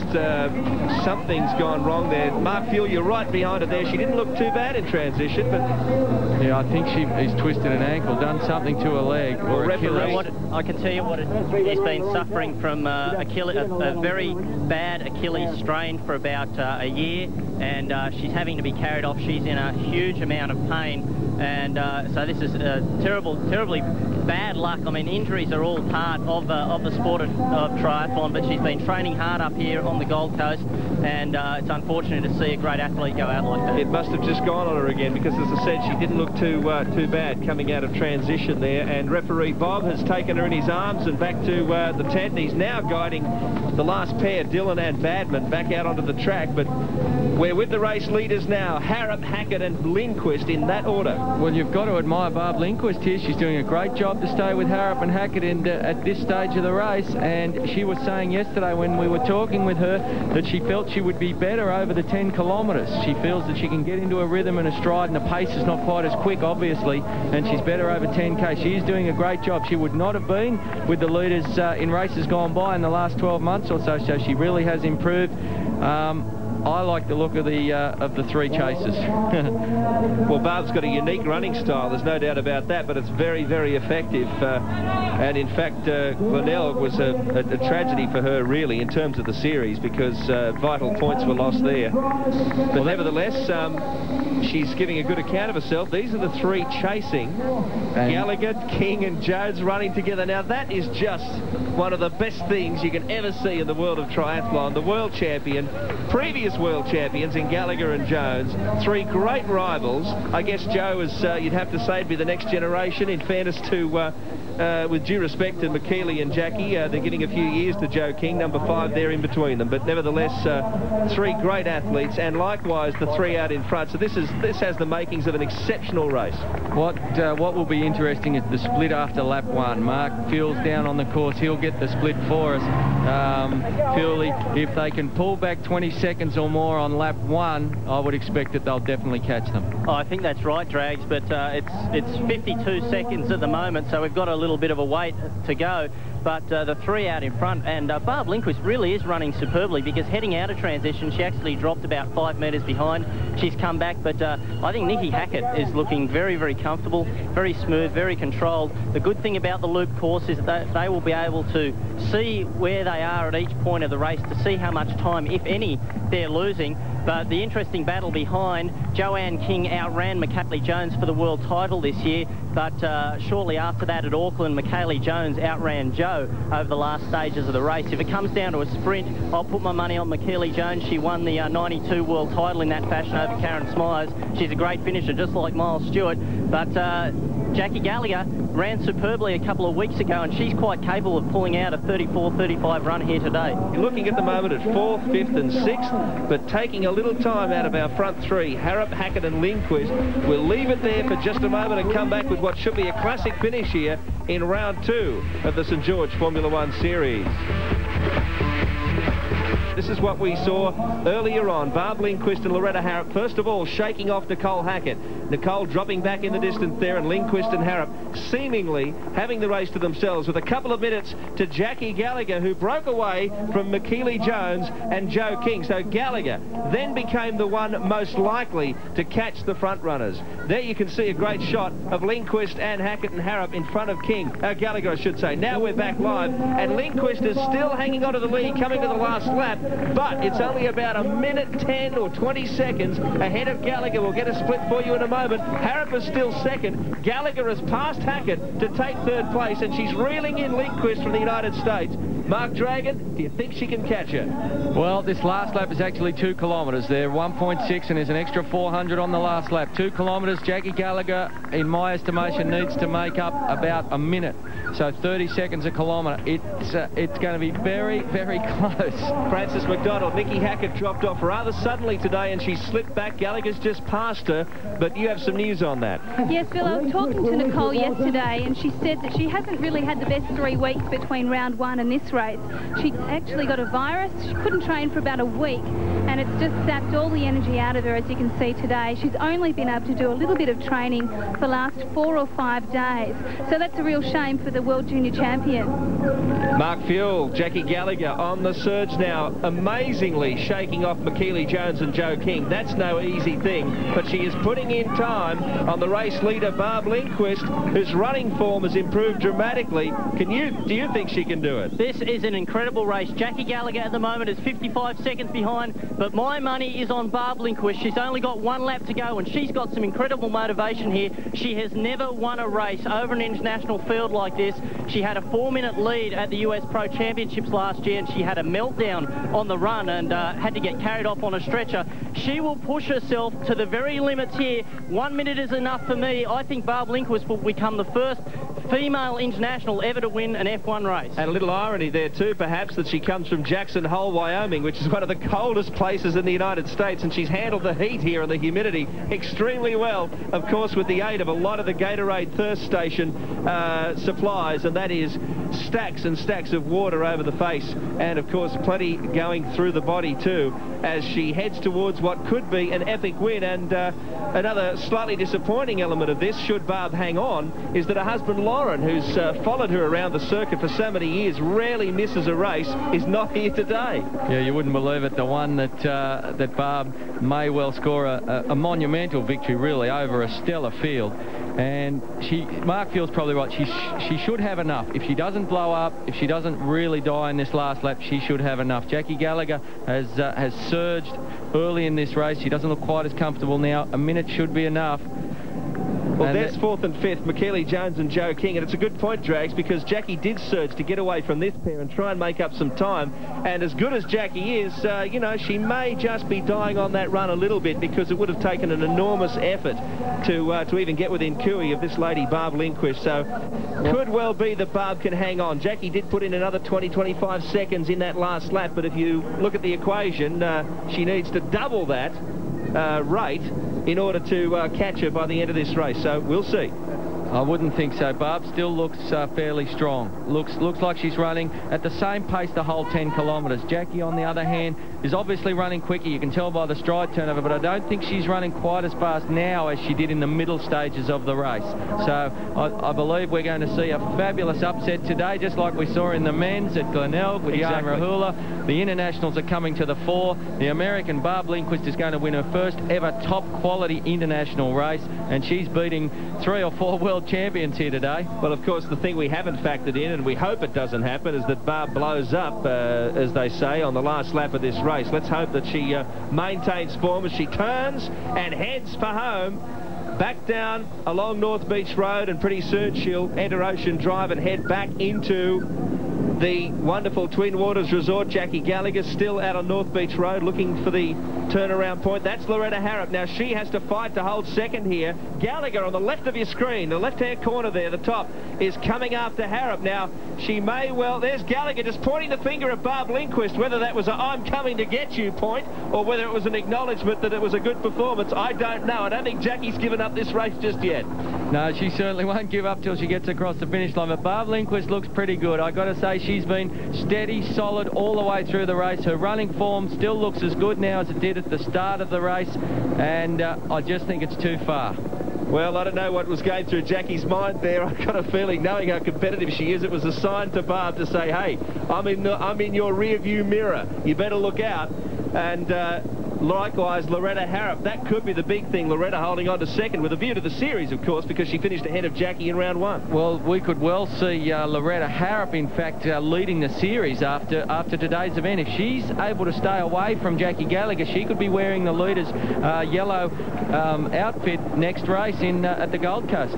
Well, it's history, but I guess it's so bitter now when you think about Barb's indecision in Glenelg when she turned in early to transition and almost cost herself disqualification. She did get back out, but it lost her a lot of momentum in Glenelg, and she finished up with 5th when she could have easily been perhaps even 1st, 2nd or 3rd. But nevertheless, as I said, it's over, and this is what counts, and hopefully Barb will make it count for this series. It'll be marvellous to see. She's a great ambassador for the US. She's been a terrific acquisition in this series, and one of the most cooperative of athletes on the circuit.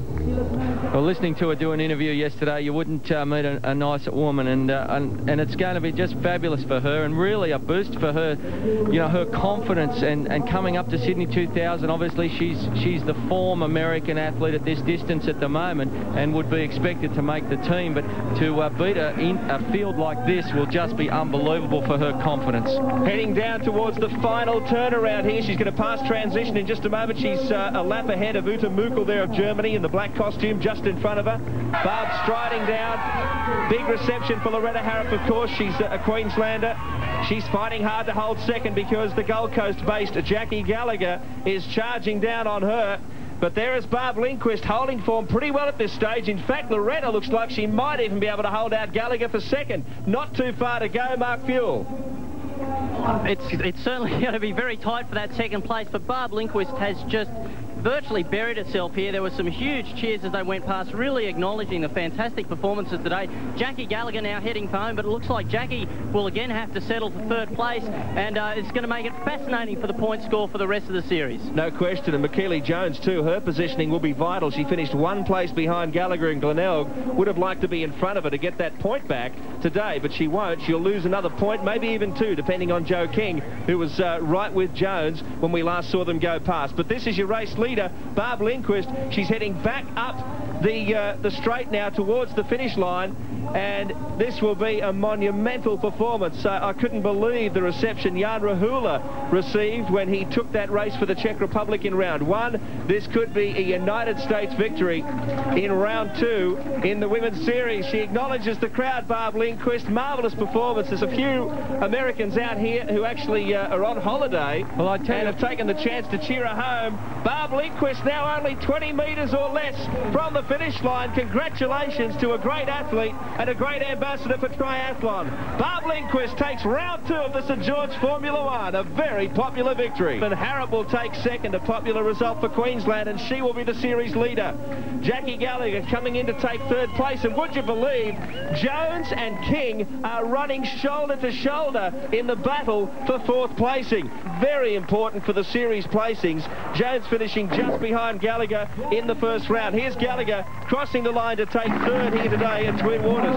Jones and King in a big fight. They've managed to pass Nikki Hackett, it seems, who's blown up big time. There's Joe King and Jones running side by side. There'll be a sprint on here. There certainly will. It'll be interesting to see who gets it. Barb Lindquist now. We're just going to have a quick chat with her as we watch these two head to the finish line.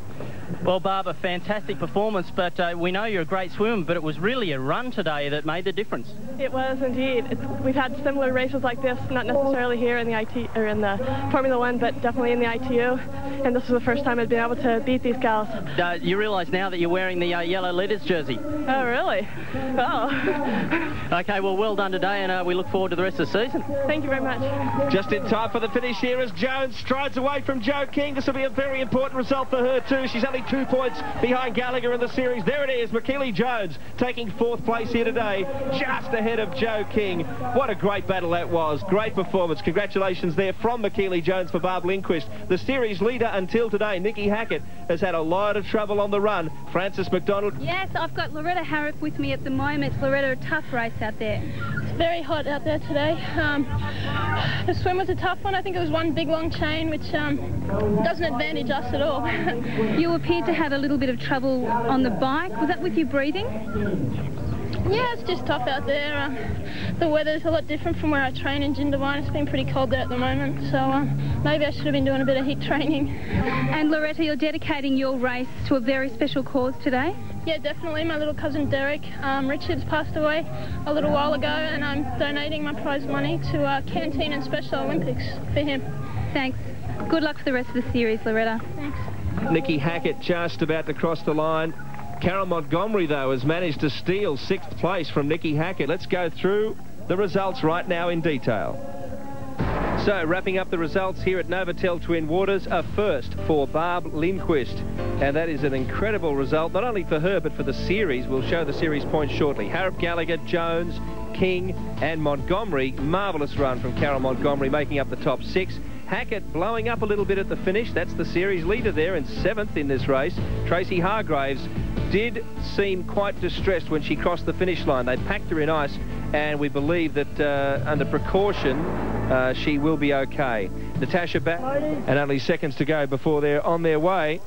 Not much waiting in this swim course, so they should be horizontal fairly quickly. Copy that, Spud. 15 seconds. 15 seconds to race start. The next sound you'll hear will be the hooter. Happy Dragging standing behind them as they get set for the Blue Haven swim here at Southport. You can see plenty of cloud in the sky, but so far the weather's holding out. A lot of rain so far this week. And here they go for round 3. Well, you see some of the athletes, Bill, actually took a ran down towards Jackie Gallagher's end. She's on the right-hand side of the screen as we look at it. It's a very short swim, 300 metres. They will, however, be swimming back into the current as they make the first right-hand turn at the second buoy out there. It's so important in these short sprint races that you get a good start in the swim. If you miss the pack, it's all over. So the likes of Jones, Gallagher, they know that. I think that's Jackie G actually out there on the right-hand side. She's really motoring. You see the stroke turning over. As we take a look at the double super sprint format today, there are two races. The first of them starts, of course, with the swim. Then we go to the bike, and then... Now well poised in this series, but in hot pursuit, Barb Lindquist coming out after her. Uta Mukul having one of her best swims over the shorter distance. And she's trying to concentrate on the shorter stuff now after cutting her teeth in much longer races early in her career. You can see the determination of Loretta Harrop. She is really focused and going hard, and she attacked that swim like a lot of the athletes didn't. They hung back. Loretta went out very fast, sprinted. You have to, and there's a group of about 6 who've got certainly a jump on the pack. I saw Joe King coming out of there too. That's really good to see. The Xerox changeover, very important part of this race, because if you make mistakes in transition, the seconds, that's Nikki Hackett there coming out, the seconds are precious, Mark Fuel. Certainly is, and that was a great transition there by Loretta Harrop, and she's off by herself, looking behind. Barb Lindquist actually came off second best. There's a little bit of push and shove at the start of the swim, and that's why she wasn't as close to Loretta Harrop coming out of the water as she would have liked. But Loretta Harrop is splitting this field at the moment. She's going for it.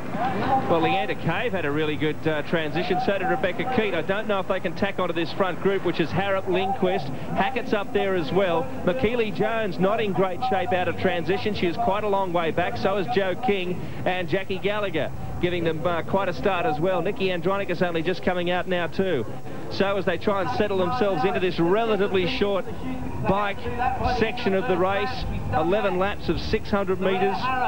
Is she going to make it? Yeah, Loretta Harrop is hoping to make every post a winner. Well, we look here, Bill, we've got 4 away. Harrop out in front and 3 getting together, and I believe that's Lindquist. It's Nikki Hackett, and I think it's Uta Mukul, sorry, who's up there with them. So if the 4 can get together, they'll do some serious damage, because we know the form of Harrop and Hackett in this sort of racing. They go hard off the front on the bike, particularly. They know they have to get away from Gallagher and Jones. So you wouldn't believe a 300-metre swim could split the field up like it has. This is the best position Uta Mukul's been in. Won the 96 European Ironman, 97 Swiss Ironman. She was in the 97 Top 4 Tour.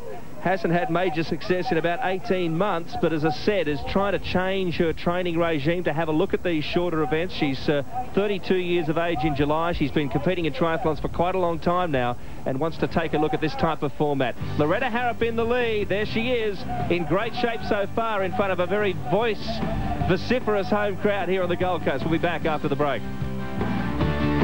A few laps to go on the bike leg. This is the first of our double super sprints, and an incredible race. Mark Dragon, they're going flat out. Our front 4, Barb Lindquist, Loretta Harrop, Nicole Hackett, Uta Mukul of Germany hanging on. They're amongst some lapped riders here at the moment, but the series is in the balance right here. Well, it certainly is, and Uta Mukul's been in the right place at the right time on this Mitcham bike leg, I can tell you. She's just hung on for grim death. Those 3 leaders, Harrop, Hackett, Lindquist, are putting the hammer down and putting time into every other athlete on the course. They really could steal the whole series right here.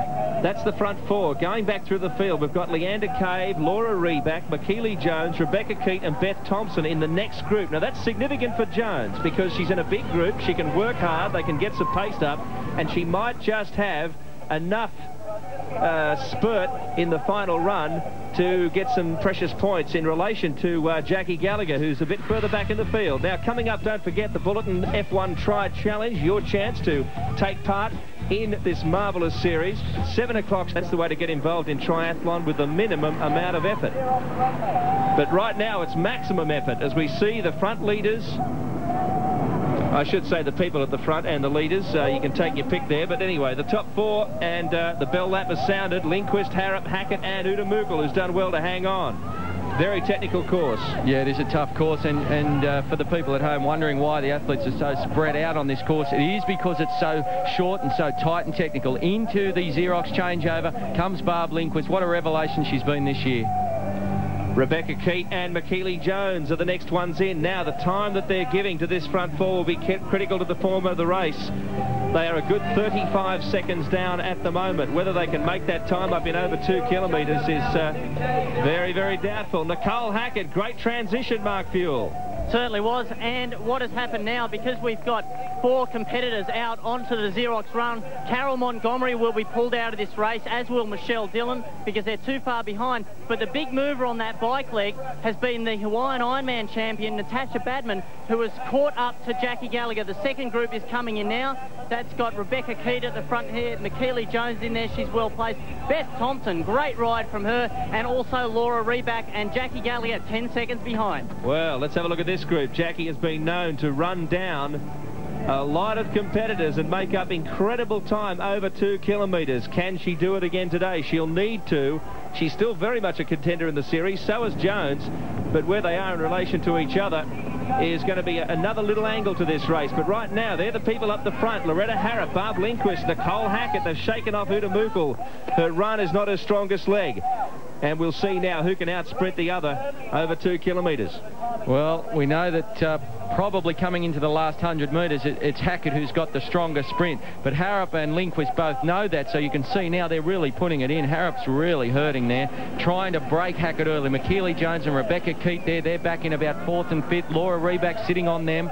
It's very tight there, but Nikki Hackett dropping off now. We can see Hackett's dropped about 10 metres. Mark Fuel, you're down there. She looks like she's struggling to stay with them. She does again, but we saw this in the first race. She dropped off and then picked back up. But Loretta Harrop and Barb Lindquist just keep surging on each other. Both of them look so determined. This is going to be a hard one to tip. Nikki is going to have to get back there very quickly. It's only 5 laps to go, and I think their lead is big enough for them to steal a victory here. It's about 40 seconds back to McKeely Jones. Series leader Barb Lindquist there just behind Loretta Harrop. It would be a very popular victory either way. Barb trains, even though she's from Jackson Hole, Wyoming, she trains here on the Gold Coast for the Australian summer. But Loretta, of course, is born and bred in this part of the world. And in front of them is Carol Montgomery. I beg your pardon, Wendy Ingram, who's struggling a bit, edging through. Just past Uta Mukul, I think. So that makes Jackie, I think, in 4th place at the moment. Maybe. Yep, it is indeed. Yep, Uta was holding on to 5th place, so Jackie, 4th place, so Jackie's moved up to 4th. Loretta now is just getting away a little bit from Barb. She's going to have to work a little harder to keep in touch here. And Loretta trying this weekend to take out the series lead from that woman on the right of his screen, Barb Lindquist. Nikki Andronicus is a lap down. She's the runner in front of that pair. But the race is right now between Loretta Harrop in front, then Barb Lindquist. There's about 40 metres to 3rd place, Nikki Hackett, and Jackie Gallagher, running like a gazelle, is about another 60 metres behind. You'd have to say, as quick as Jackie's running, Nikki should hang on for 3rd. There goes Jackie. The bell lap, 400 metres to go, Bill. It's Lindquist and Harrop out in front. Come on, Loretta, I'd like to see her win. I just love the way she races. She's out there, she's aggressive, she's improved so much the last couple of years. Lindquist hanging tough, though, won't let her go. I might be able to say it now because Loretta didn't want me to, but I was going to tip her for this round. She said, please don't do that. Every time I do it, they go backwards. But anyway, Loretta's going forwards in a hurry at the moment, holding out Barb Lindquist, and that string looks like it, that rubber band just might break, but Barb makes another little surge again just to get a little closer. Hackett's in the distance, hasn't come into shot yet. She's about 40 or 50 metres back, and may even come under threat from Jackie Gallagher if she doesn't maintain form. What a race this has been. Indeed it has. I think Harrop maybe just getting away slightly. Gallagher charging down on Nikki Hackett. It's Harrop. She's waving to the crowd. Where does she go? She wants to know how she gets through the finish chute. You don't go into transition. That's the transition area. Come on, Loretta. She's getting away. She's getting away. The crowd's going off. We're enjoying it up here. Loretta Harrop looks like she's going to take the first of today's 2 races, Bill. Very popular victory here, and this will be a rare victory too for Loretta. She's been up and about, but never taken a victory as comprehensive as this one. Well done, Loretta Harrop. She's taken the first of the 2 sprints from Barb Lindquist, and this series is alive. Fantastic stuff there. And she gets an extra 2 points for today's point score for taking a victory there.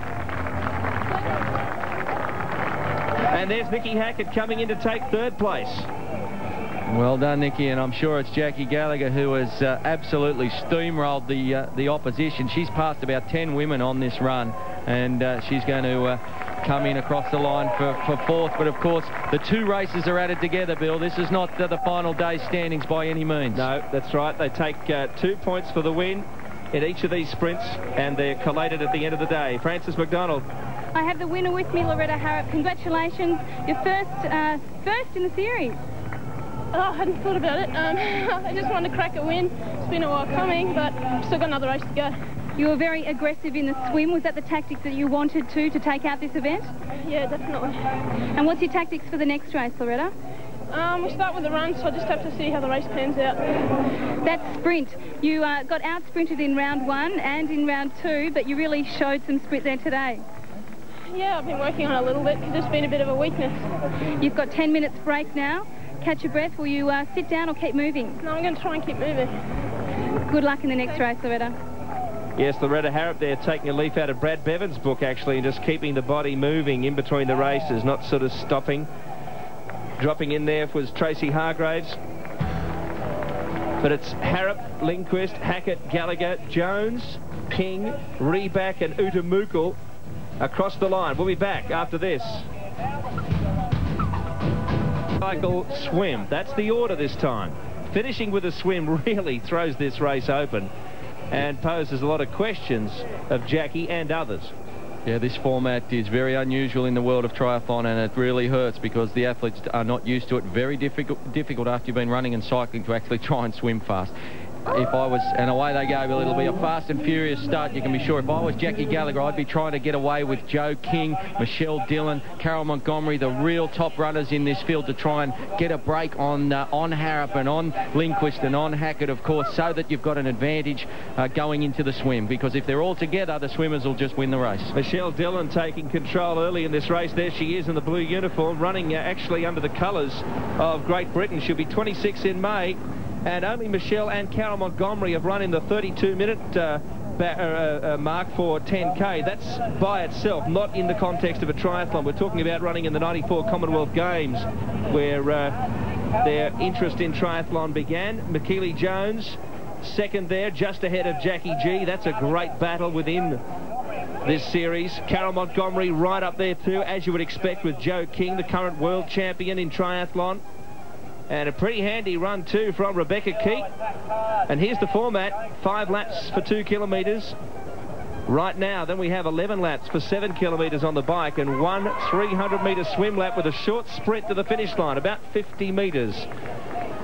Well, Michelle Dillon's gone right off the front. She's opened up a gap of about 20 metres to Jackie Gallagher, who has started slowly but working her way through. She tends to wind up as the race goes on. It's only 2 kilometres, so it's certainly not a long way, not a traditional run we have in triathlon. So you've got to get out quick and you've got to make your mark. Jones sitting on Gallagher. Right behind Jones is Joe King, of course, the current world champion, and just behind her was Carol Montgomery, the Canadian. So you do have the top runners all up the front. Well, McKeely has a big chance here for the first time in this series, finishing ahead of Jackie, because if she just stays with her on the run and the bike, she knows she must have a big chance of outswimming her, on current form, of course.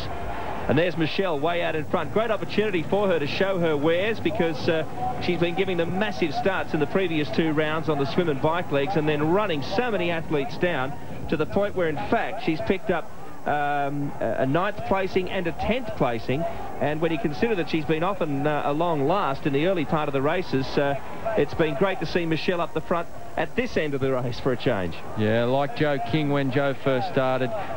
If you're a long, long way off the swimming pace, it just makes it so hard. King has improved hers now to be with the second bunch, if you like. And if Michelle Dillon can do that with her swimming, she'll be up with the very best in the world also. And just a note there that the 2 women who fought out the first race, Lindquist and Harrop, quite a distance back in the field now, in 7th and 8th positions, and hoping not to lose contact, because the bike leg will be critical for them. Nicole Hackett is running with them as well. Michelle Dillon, there she is, the leader of this race. Quite a lot of awesome athletes behind her, though. We'll be back with more action soon. Nesquik Tri-Kids event, by far more important than anything in the St George Formula 1. Here they come, the youngsters here. The top age of these guys is 5, and look at this kid at front. Amazing running style there with a head up in the air and breaking the tape first. Thanks to Barb Lindquist, Loretta Harrop there, and Rebecca Keat congratulating the victor. Melanie Mitchell, welcome to you. Unfortunately, you've been competing since you were 14, but you're out for 2 rounds. Yeah, last 8 weeks I've been suffering from an acute Achilles injury. It's put me out of running and cycling for 8 weeks, so sort of dampened my chances for this Grand Prix this year. Well, you've been second for 4 years. We know that you'll be back. But this second race is panning out a little bit different. We thought it would have suited the swimmers, but the runners are really taking it to them. Yeah, I think there's a bit of a rip in the swim today, so I think the runners have realised that they have to go hard from the start in the run, and so they've got that chance in the swim to get ahead of the swimmers to be in front of them. And a tip for you for the day? I think Loretta Harrop or Barb Lindquist. Well, a good call. We look forward to you coming back for round 4. Yeah, so am I. Well done, Mel Mitchell. Right now, Michelle Dillon under pressure from Jackie Gallagher. She's ripped in on the last lap and is putting an end to Michelle Dillon now. In fact, about to take the lead, it looks like.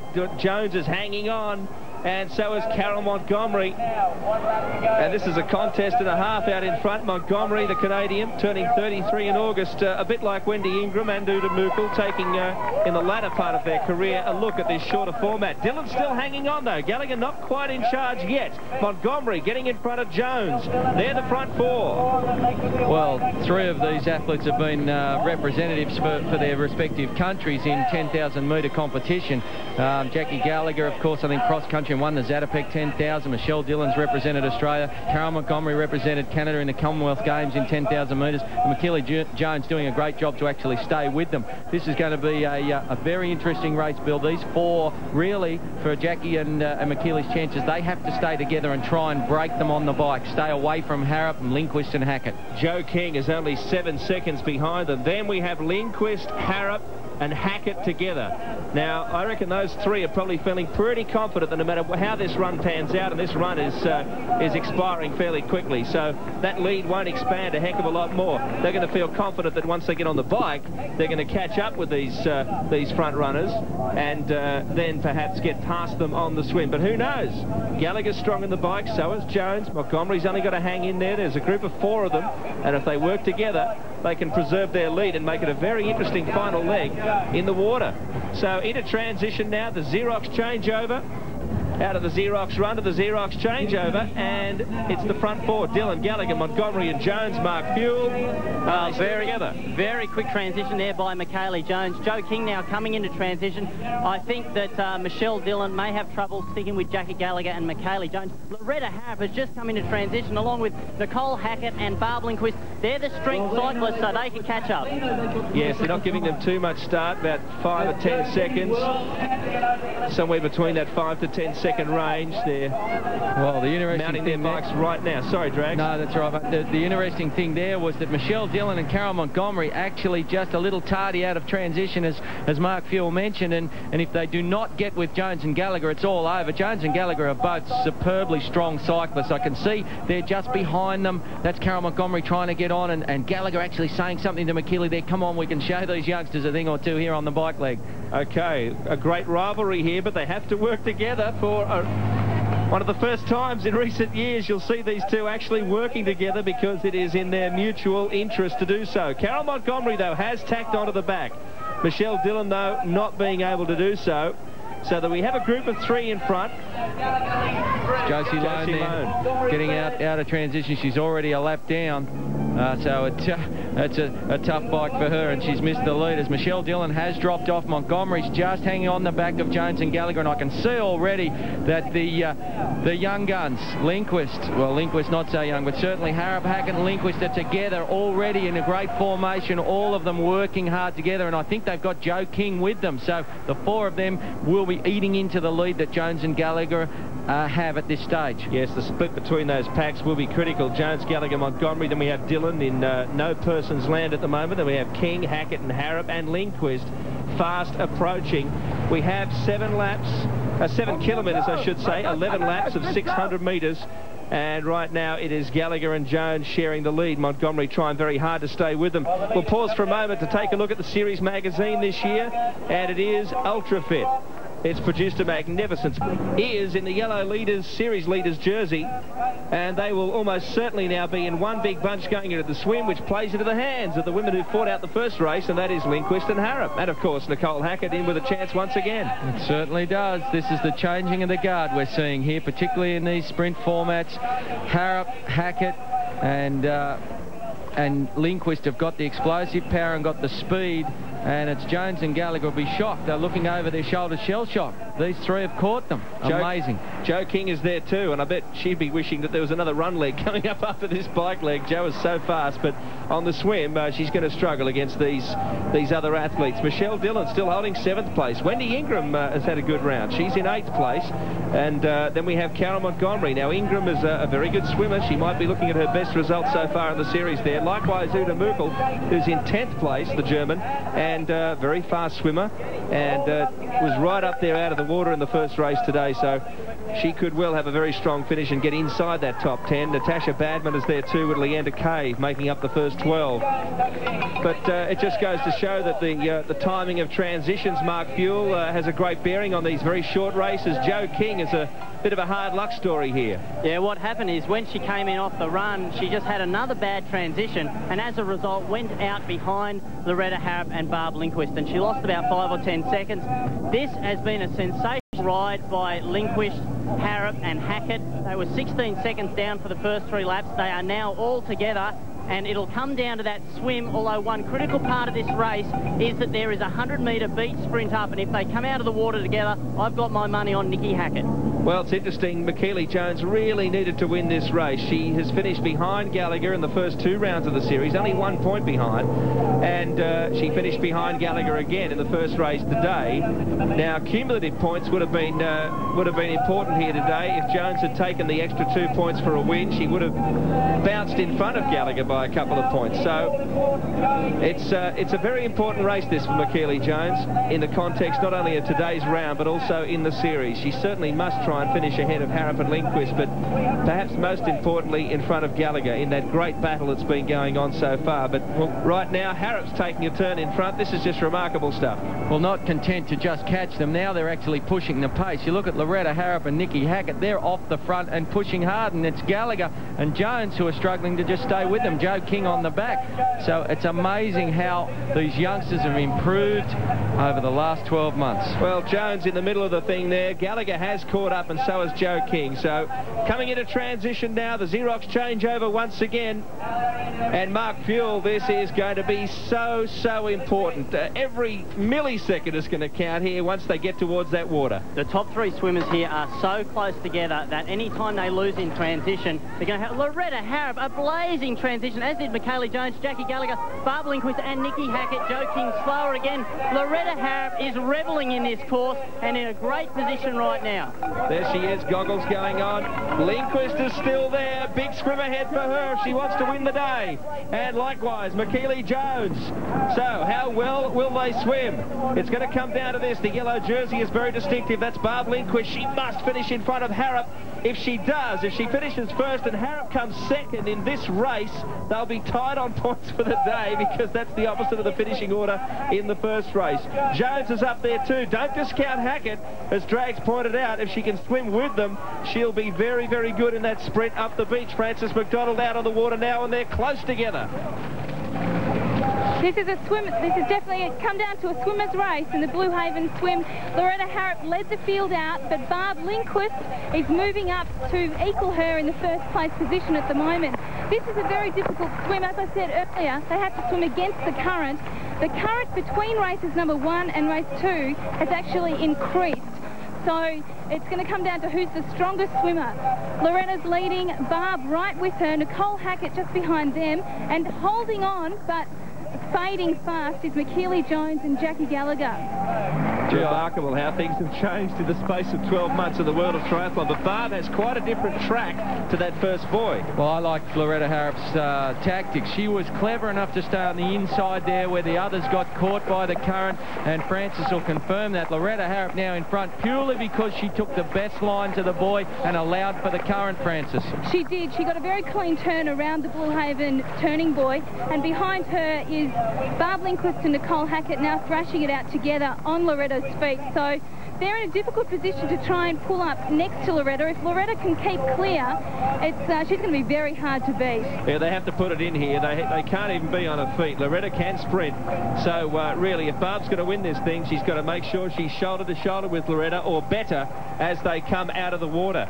And on the way back, that current's going to take them, well, it's going to be interesting to pick the line here, Francis, on the way back. They want to save as much energy as possible for that sprint. They do, but whoever goes around that turning buoy first, it's going to make a big difference for them to get the drift with them, take the current back into shore. And Loretta is doing that at the moment. She's getting further and further in front, although she is drifting a little bit to the left of the turning buoy. She'll need to straighten up a bit to keep that advantage, but she is definitely pulling further and further in front. And as we see this wonderful shot here of Hackett and Lindquist swimming together, Mark, it's not good for them to be clashing arms if they're going to catch Loretta Harrop.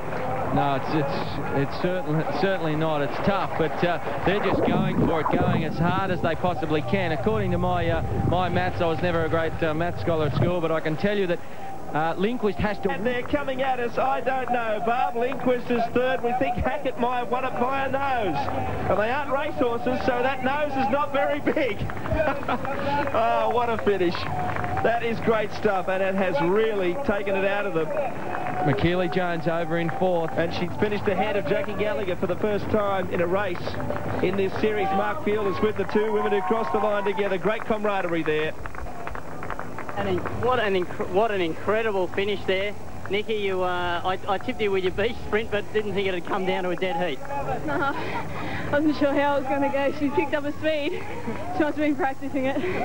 Well, a great race from you, and Loretta, you've simply been dominant today, and you really seem to revel in those technical conditions on the bike. Well, yeah, well, I really wanted to win today, home ground, and I think Nikki out-sprinted me. Well, you're now wearing the yellow leaders jersey, your first time. Yeah, I'm pretty lucky. The points today, Loretta Harrop, her first round victory, and that's 22 for her. Nicole Hackett, how close has she come to taking the lead in this series now? And dropped their worst result, though, on Saturday, the 27th of March, from 3 to 5. That'll be the Geelong round, and of course, the final round of the series at Manly. That'll wrap it up for the women. And what a hectic finish that should be. Now, from Geelong, 2 hours, the triple super sprint in the men's. And what a close series this is. Jan Rahula being chased down from everywhere, but in particular by the Croc.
Craig Walton on his home turf, racing his favourite format. I think everyone knows my plan. You know, I'm a pretty hard racer when it comes to non-drafting races, so I'll just be going hard from the start, trying to get a bit of a lead on the swim and extending that on the bike and holding it on the run. Yeah, that's about it. But there are, among the starters, many athletes from age groupers to aspiring juniors who are competing for different reasons. You don't get just locked into doing cycling or running as well, so you can spread the pain. I just really enjoy it. I used to run and I used to swim, and so I'm just trying to learn how to cycle at the moment. It gives me something to do during the day, to train and rest and really enjoy. I really enjoy triathlon. I like the challenge. support my eating habits. Because it's lots of fun and my family are right into it, and so I go and race with my dad and my mum and friends, and it's lots of fun. It's a good sport. And so to the start line for the women, Rebecca Keat, Tracy. But first out of the water, Leander Cave and world long course champion Rena Hill, along with Raleigh Tennant and Josie Lone, also well placed. I think the swim specialists of people like Rena Hill, Leander Cave would be disappointed that they didn't swim in the river the right way. Obviously the girls behind that are weaker swimmers. Jo King led them up, and now it's a big group on the bike, and they haven't really worked the river to their advantage.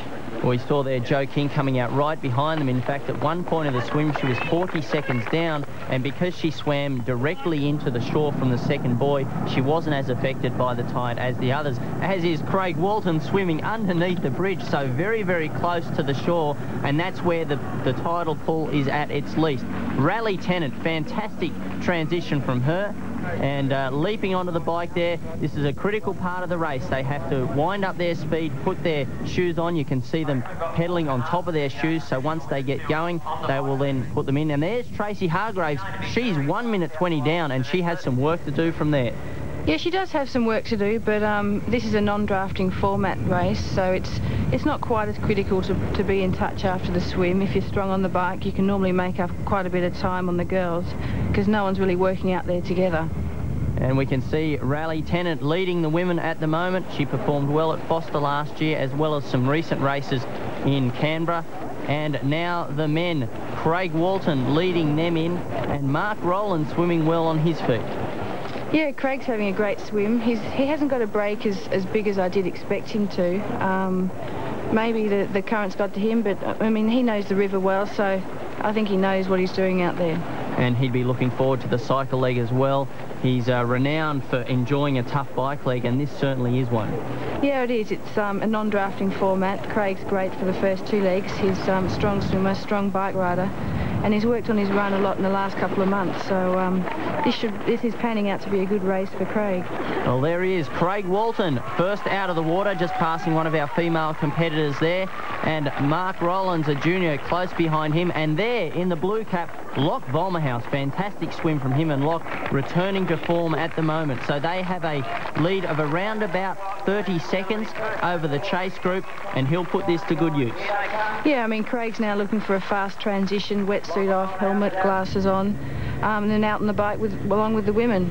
Well, Jo King there powering up that first hill. Rebecca Keat, she had a great swim. She's well placed, and it's a very tough course to get your rhythm on. Yeah, it is tough. It's one of those bike courses where you hit the hills first, then you're followed by a flat section out towards the turnaround point. Once you get on the flat, though, you normally have a headwind, so there's no real rest area in this race. And the second group coming in there, Mark Lees taking off the green cap. Andrew Johns was there. Luke Harrop was also in amongst that. Craig Alexander. We've got a huge field about to go out, and remember, they cannot draft in this race, so they do have to stay a minimum distance away from each other. Yeah, you can't draft in the race. That is, you have to leave a certain distance between each rider. But when there is a group like that, you still can pace yourself off others, and people like Craig out on his own, he's just got to work to his own sort of tempo and his own speed. The others could get a slight advantage being in a group. Well, like Mark Rowlands there, we can see behind Craig Walton, it gives him a psychological advantage to be able to see somebody, and even though he's not gaining a drafting advantage, he can focus on that person and try and keep pace with them. Yeah, I mean, he knows that Craig's going to be one of the strongest riders, and he knows if he keeps Craig in front of him, he's going to be riding a strong bike leg. So, that's the advantage of coming out with Craig. Oh, Craig Walton, second in the Goodwill Games this year. He won the Cornerbrook ITU World Cup, and he's carrying that form into the race at Davenport today. Let's have a look at the world of triathlon in the Triathlon Australia Feel Update. And approaching the halfway stage was looking extremely strong. The chasers were some 200 metres back and included Leander Cave, Melissa Ashton, Erin Philp and Raleigh Tennant. Rena Hill had dropped back, while Tracy Hargraves was making up time on the leaders. Meanwhile, Craig Walton, the absolute powerhouse, continued his domination of the bike leg in the non-drafting format. His strength and determination in front of his home crowd continued to push him forward towards a sizable lead at the halfway mark and the prospect of an unassailable lead into the run. Mark Rowland was to turn in second, 1 minute 50 seconds down on Walton, with the next group of riders back, Mark Lees, Andrew Johns, Shane Reed and Locke Volmerhouse, while riding strongly, a further 1 minute down. The end of the bike and the all-important run is coming up. We'll be back shortly. Bike approaching its end stages, Jo King has continued to hold off the chasing pack. Yeah, Jo's looking as if she's back into the hilly section of the course. Although we're towards the end of the bike section, doesn't mean that it's all over and it's easy. We've got the hills now. They've just faced the headwinds, so it's a fairly tough section of the race. That's Rebecca Keat there in the saddle, and Melissa Ashton out of the saddle pushing up the hill. Different techniques used. Yeah, there are two different techniques you can use towards the end of the bike section. You've obviously got the run coming up. It's a question of whether you want to stay in your seat, maybe grind a little bit more, make the legs a little bit more tired, or get out of the saddle and stay a bit fresher. There we can see Jo King looking behind her, wanting to know where the rest of the groups are and setting herself up for a clear run into transition, pushing quite a big gear as she heads towards home. And now we can see Craig Walton heading also towards that final leg, and he has really ridden strongly. He has ridden strongly, but if you look at Craig's setup, he's taken advantage of the non-drafting format. He's gone for the aerodynamic look, the aerodynamic bike, and it's obviously paid off.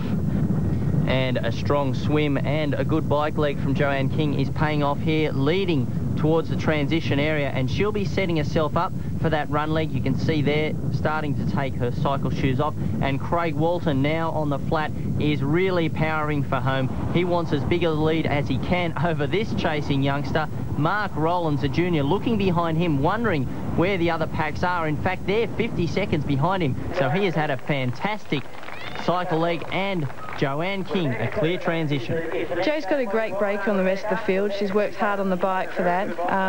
All she needs now is a smooth transition onto the run, and she's also got the added bonus of Craig Walton breathing down her neck. She started off with a 12-minute advantage, and she's got to work hard now and try and make sure that the women are the first to cross the line. Craig Walton may also have that in his mind as Rebecca Keat comes into transition. That's been a great ride from the youngster, 20 years of age, and now we see Craig Walton setting himself up for the final run leg. It's a torrid 10 kilometres as Rebecca Keat puts her shoes on. She's in pursuit of this woman, the world champion, Joanne King, looking very smooth. Yeah, this section of the run is often quite tough. You've got to get yourself into a rhythm.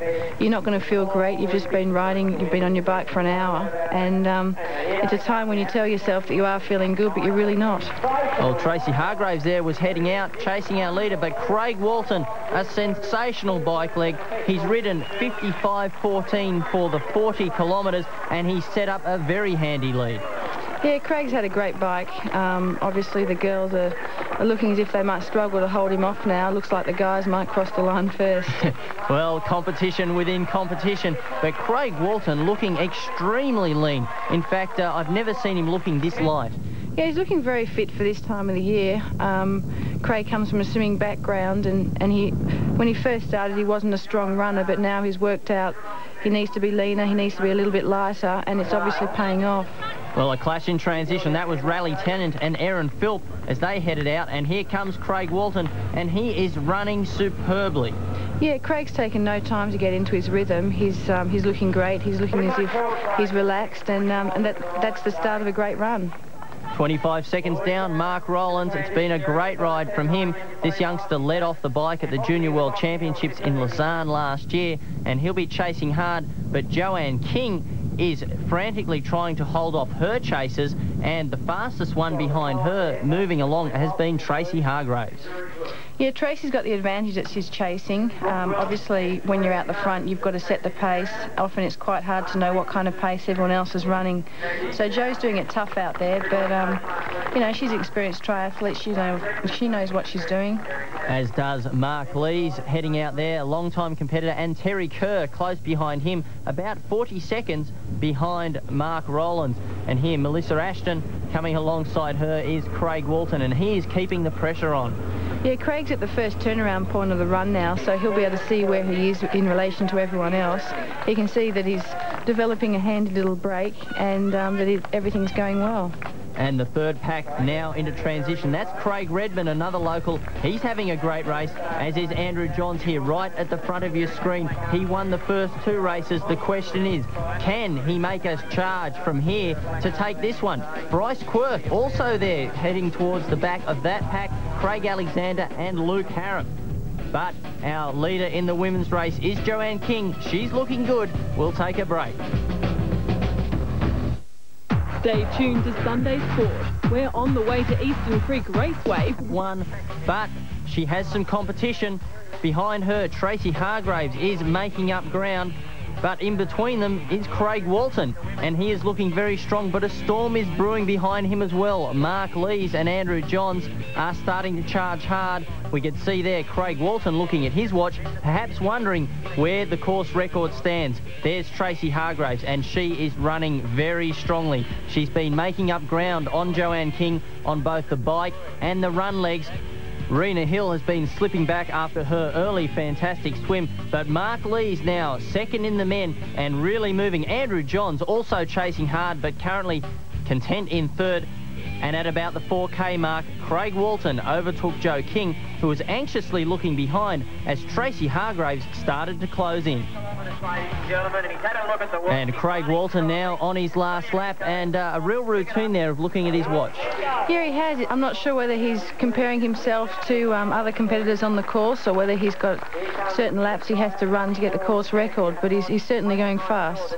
Well, whatever he's doing, it is working, because he is maintaining a good gap out in front. Joanne King not looking as comfortable. Yeah, Joanne's looked over her shoulder a few times. Obviously, she's a little bit worried about Tracy, who's closing in on her. But it's a question of whether they've got one lap to go, whether Joe's gone out too hard or whether Tracy's gone out too hard. Well, we can see the gap there. It's only about 15 seconds. So Tracy Hargrave has got about 3K to go. Can she make up the difference? It's hard to say. Obviously, Tracy's done the first half of the run very tough. She's got the turnaround. She's got the advantage of seeing how close she's pulling Joe in. So she could do. But then again, Joe might be leaving a little bit in reserve for the last lap. So we'll see how it pans out.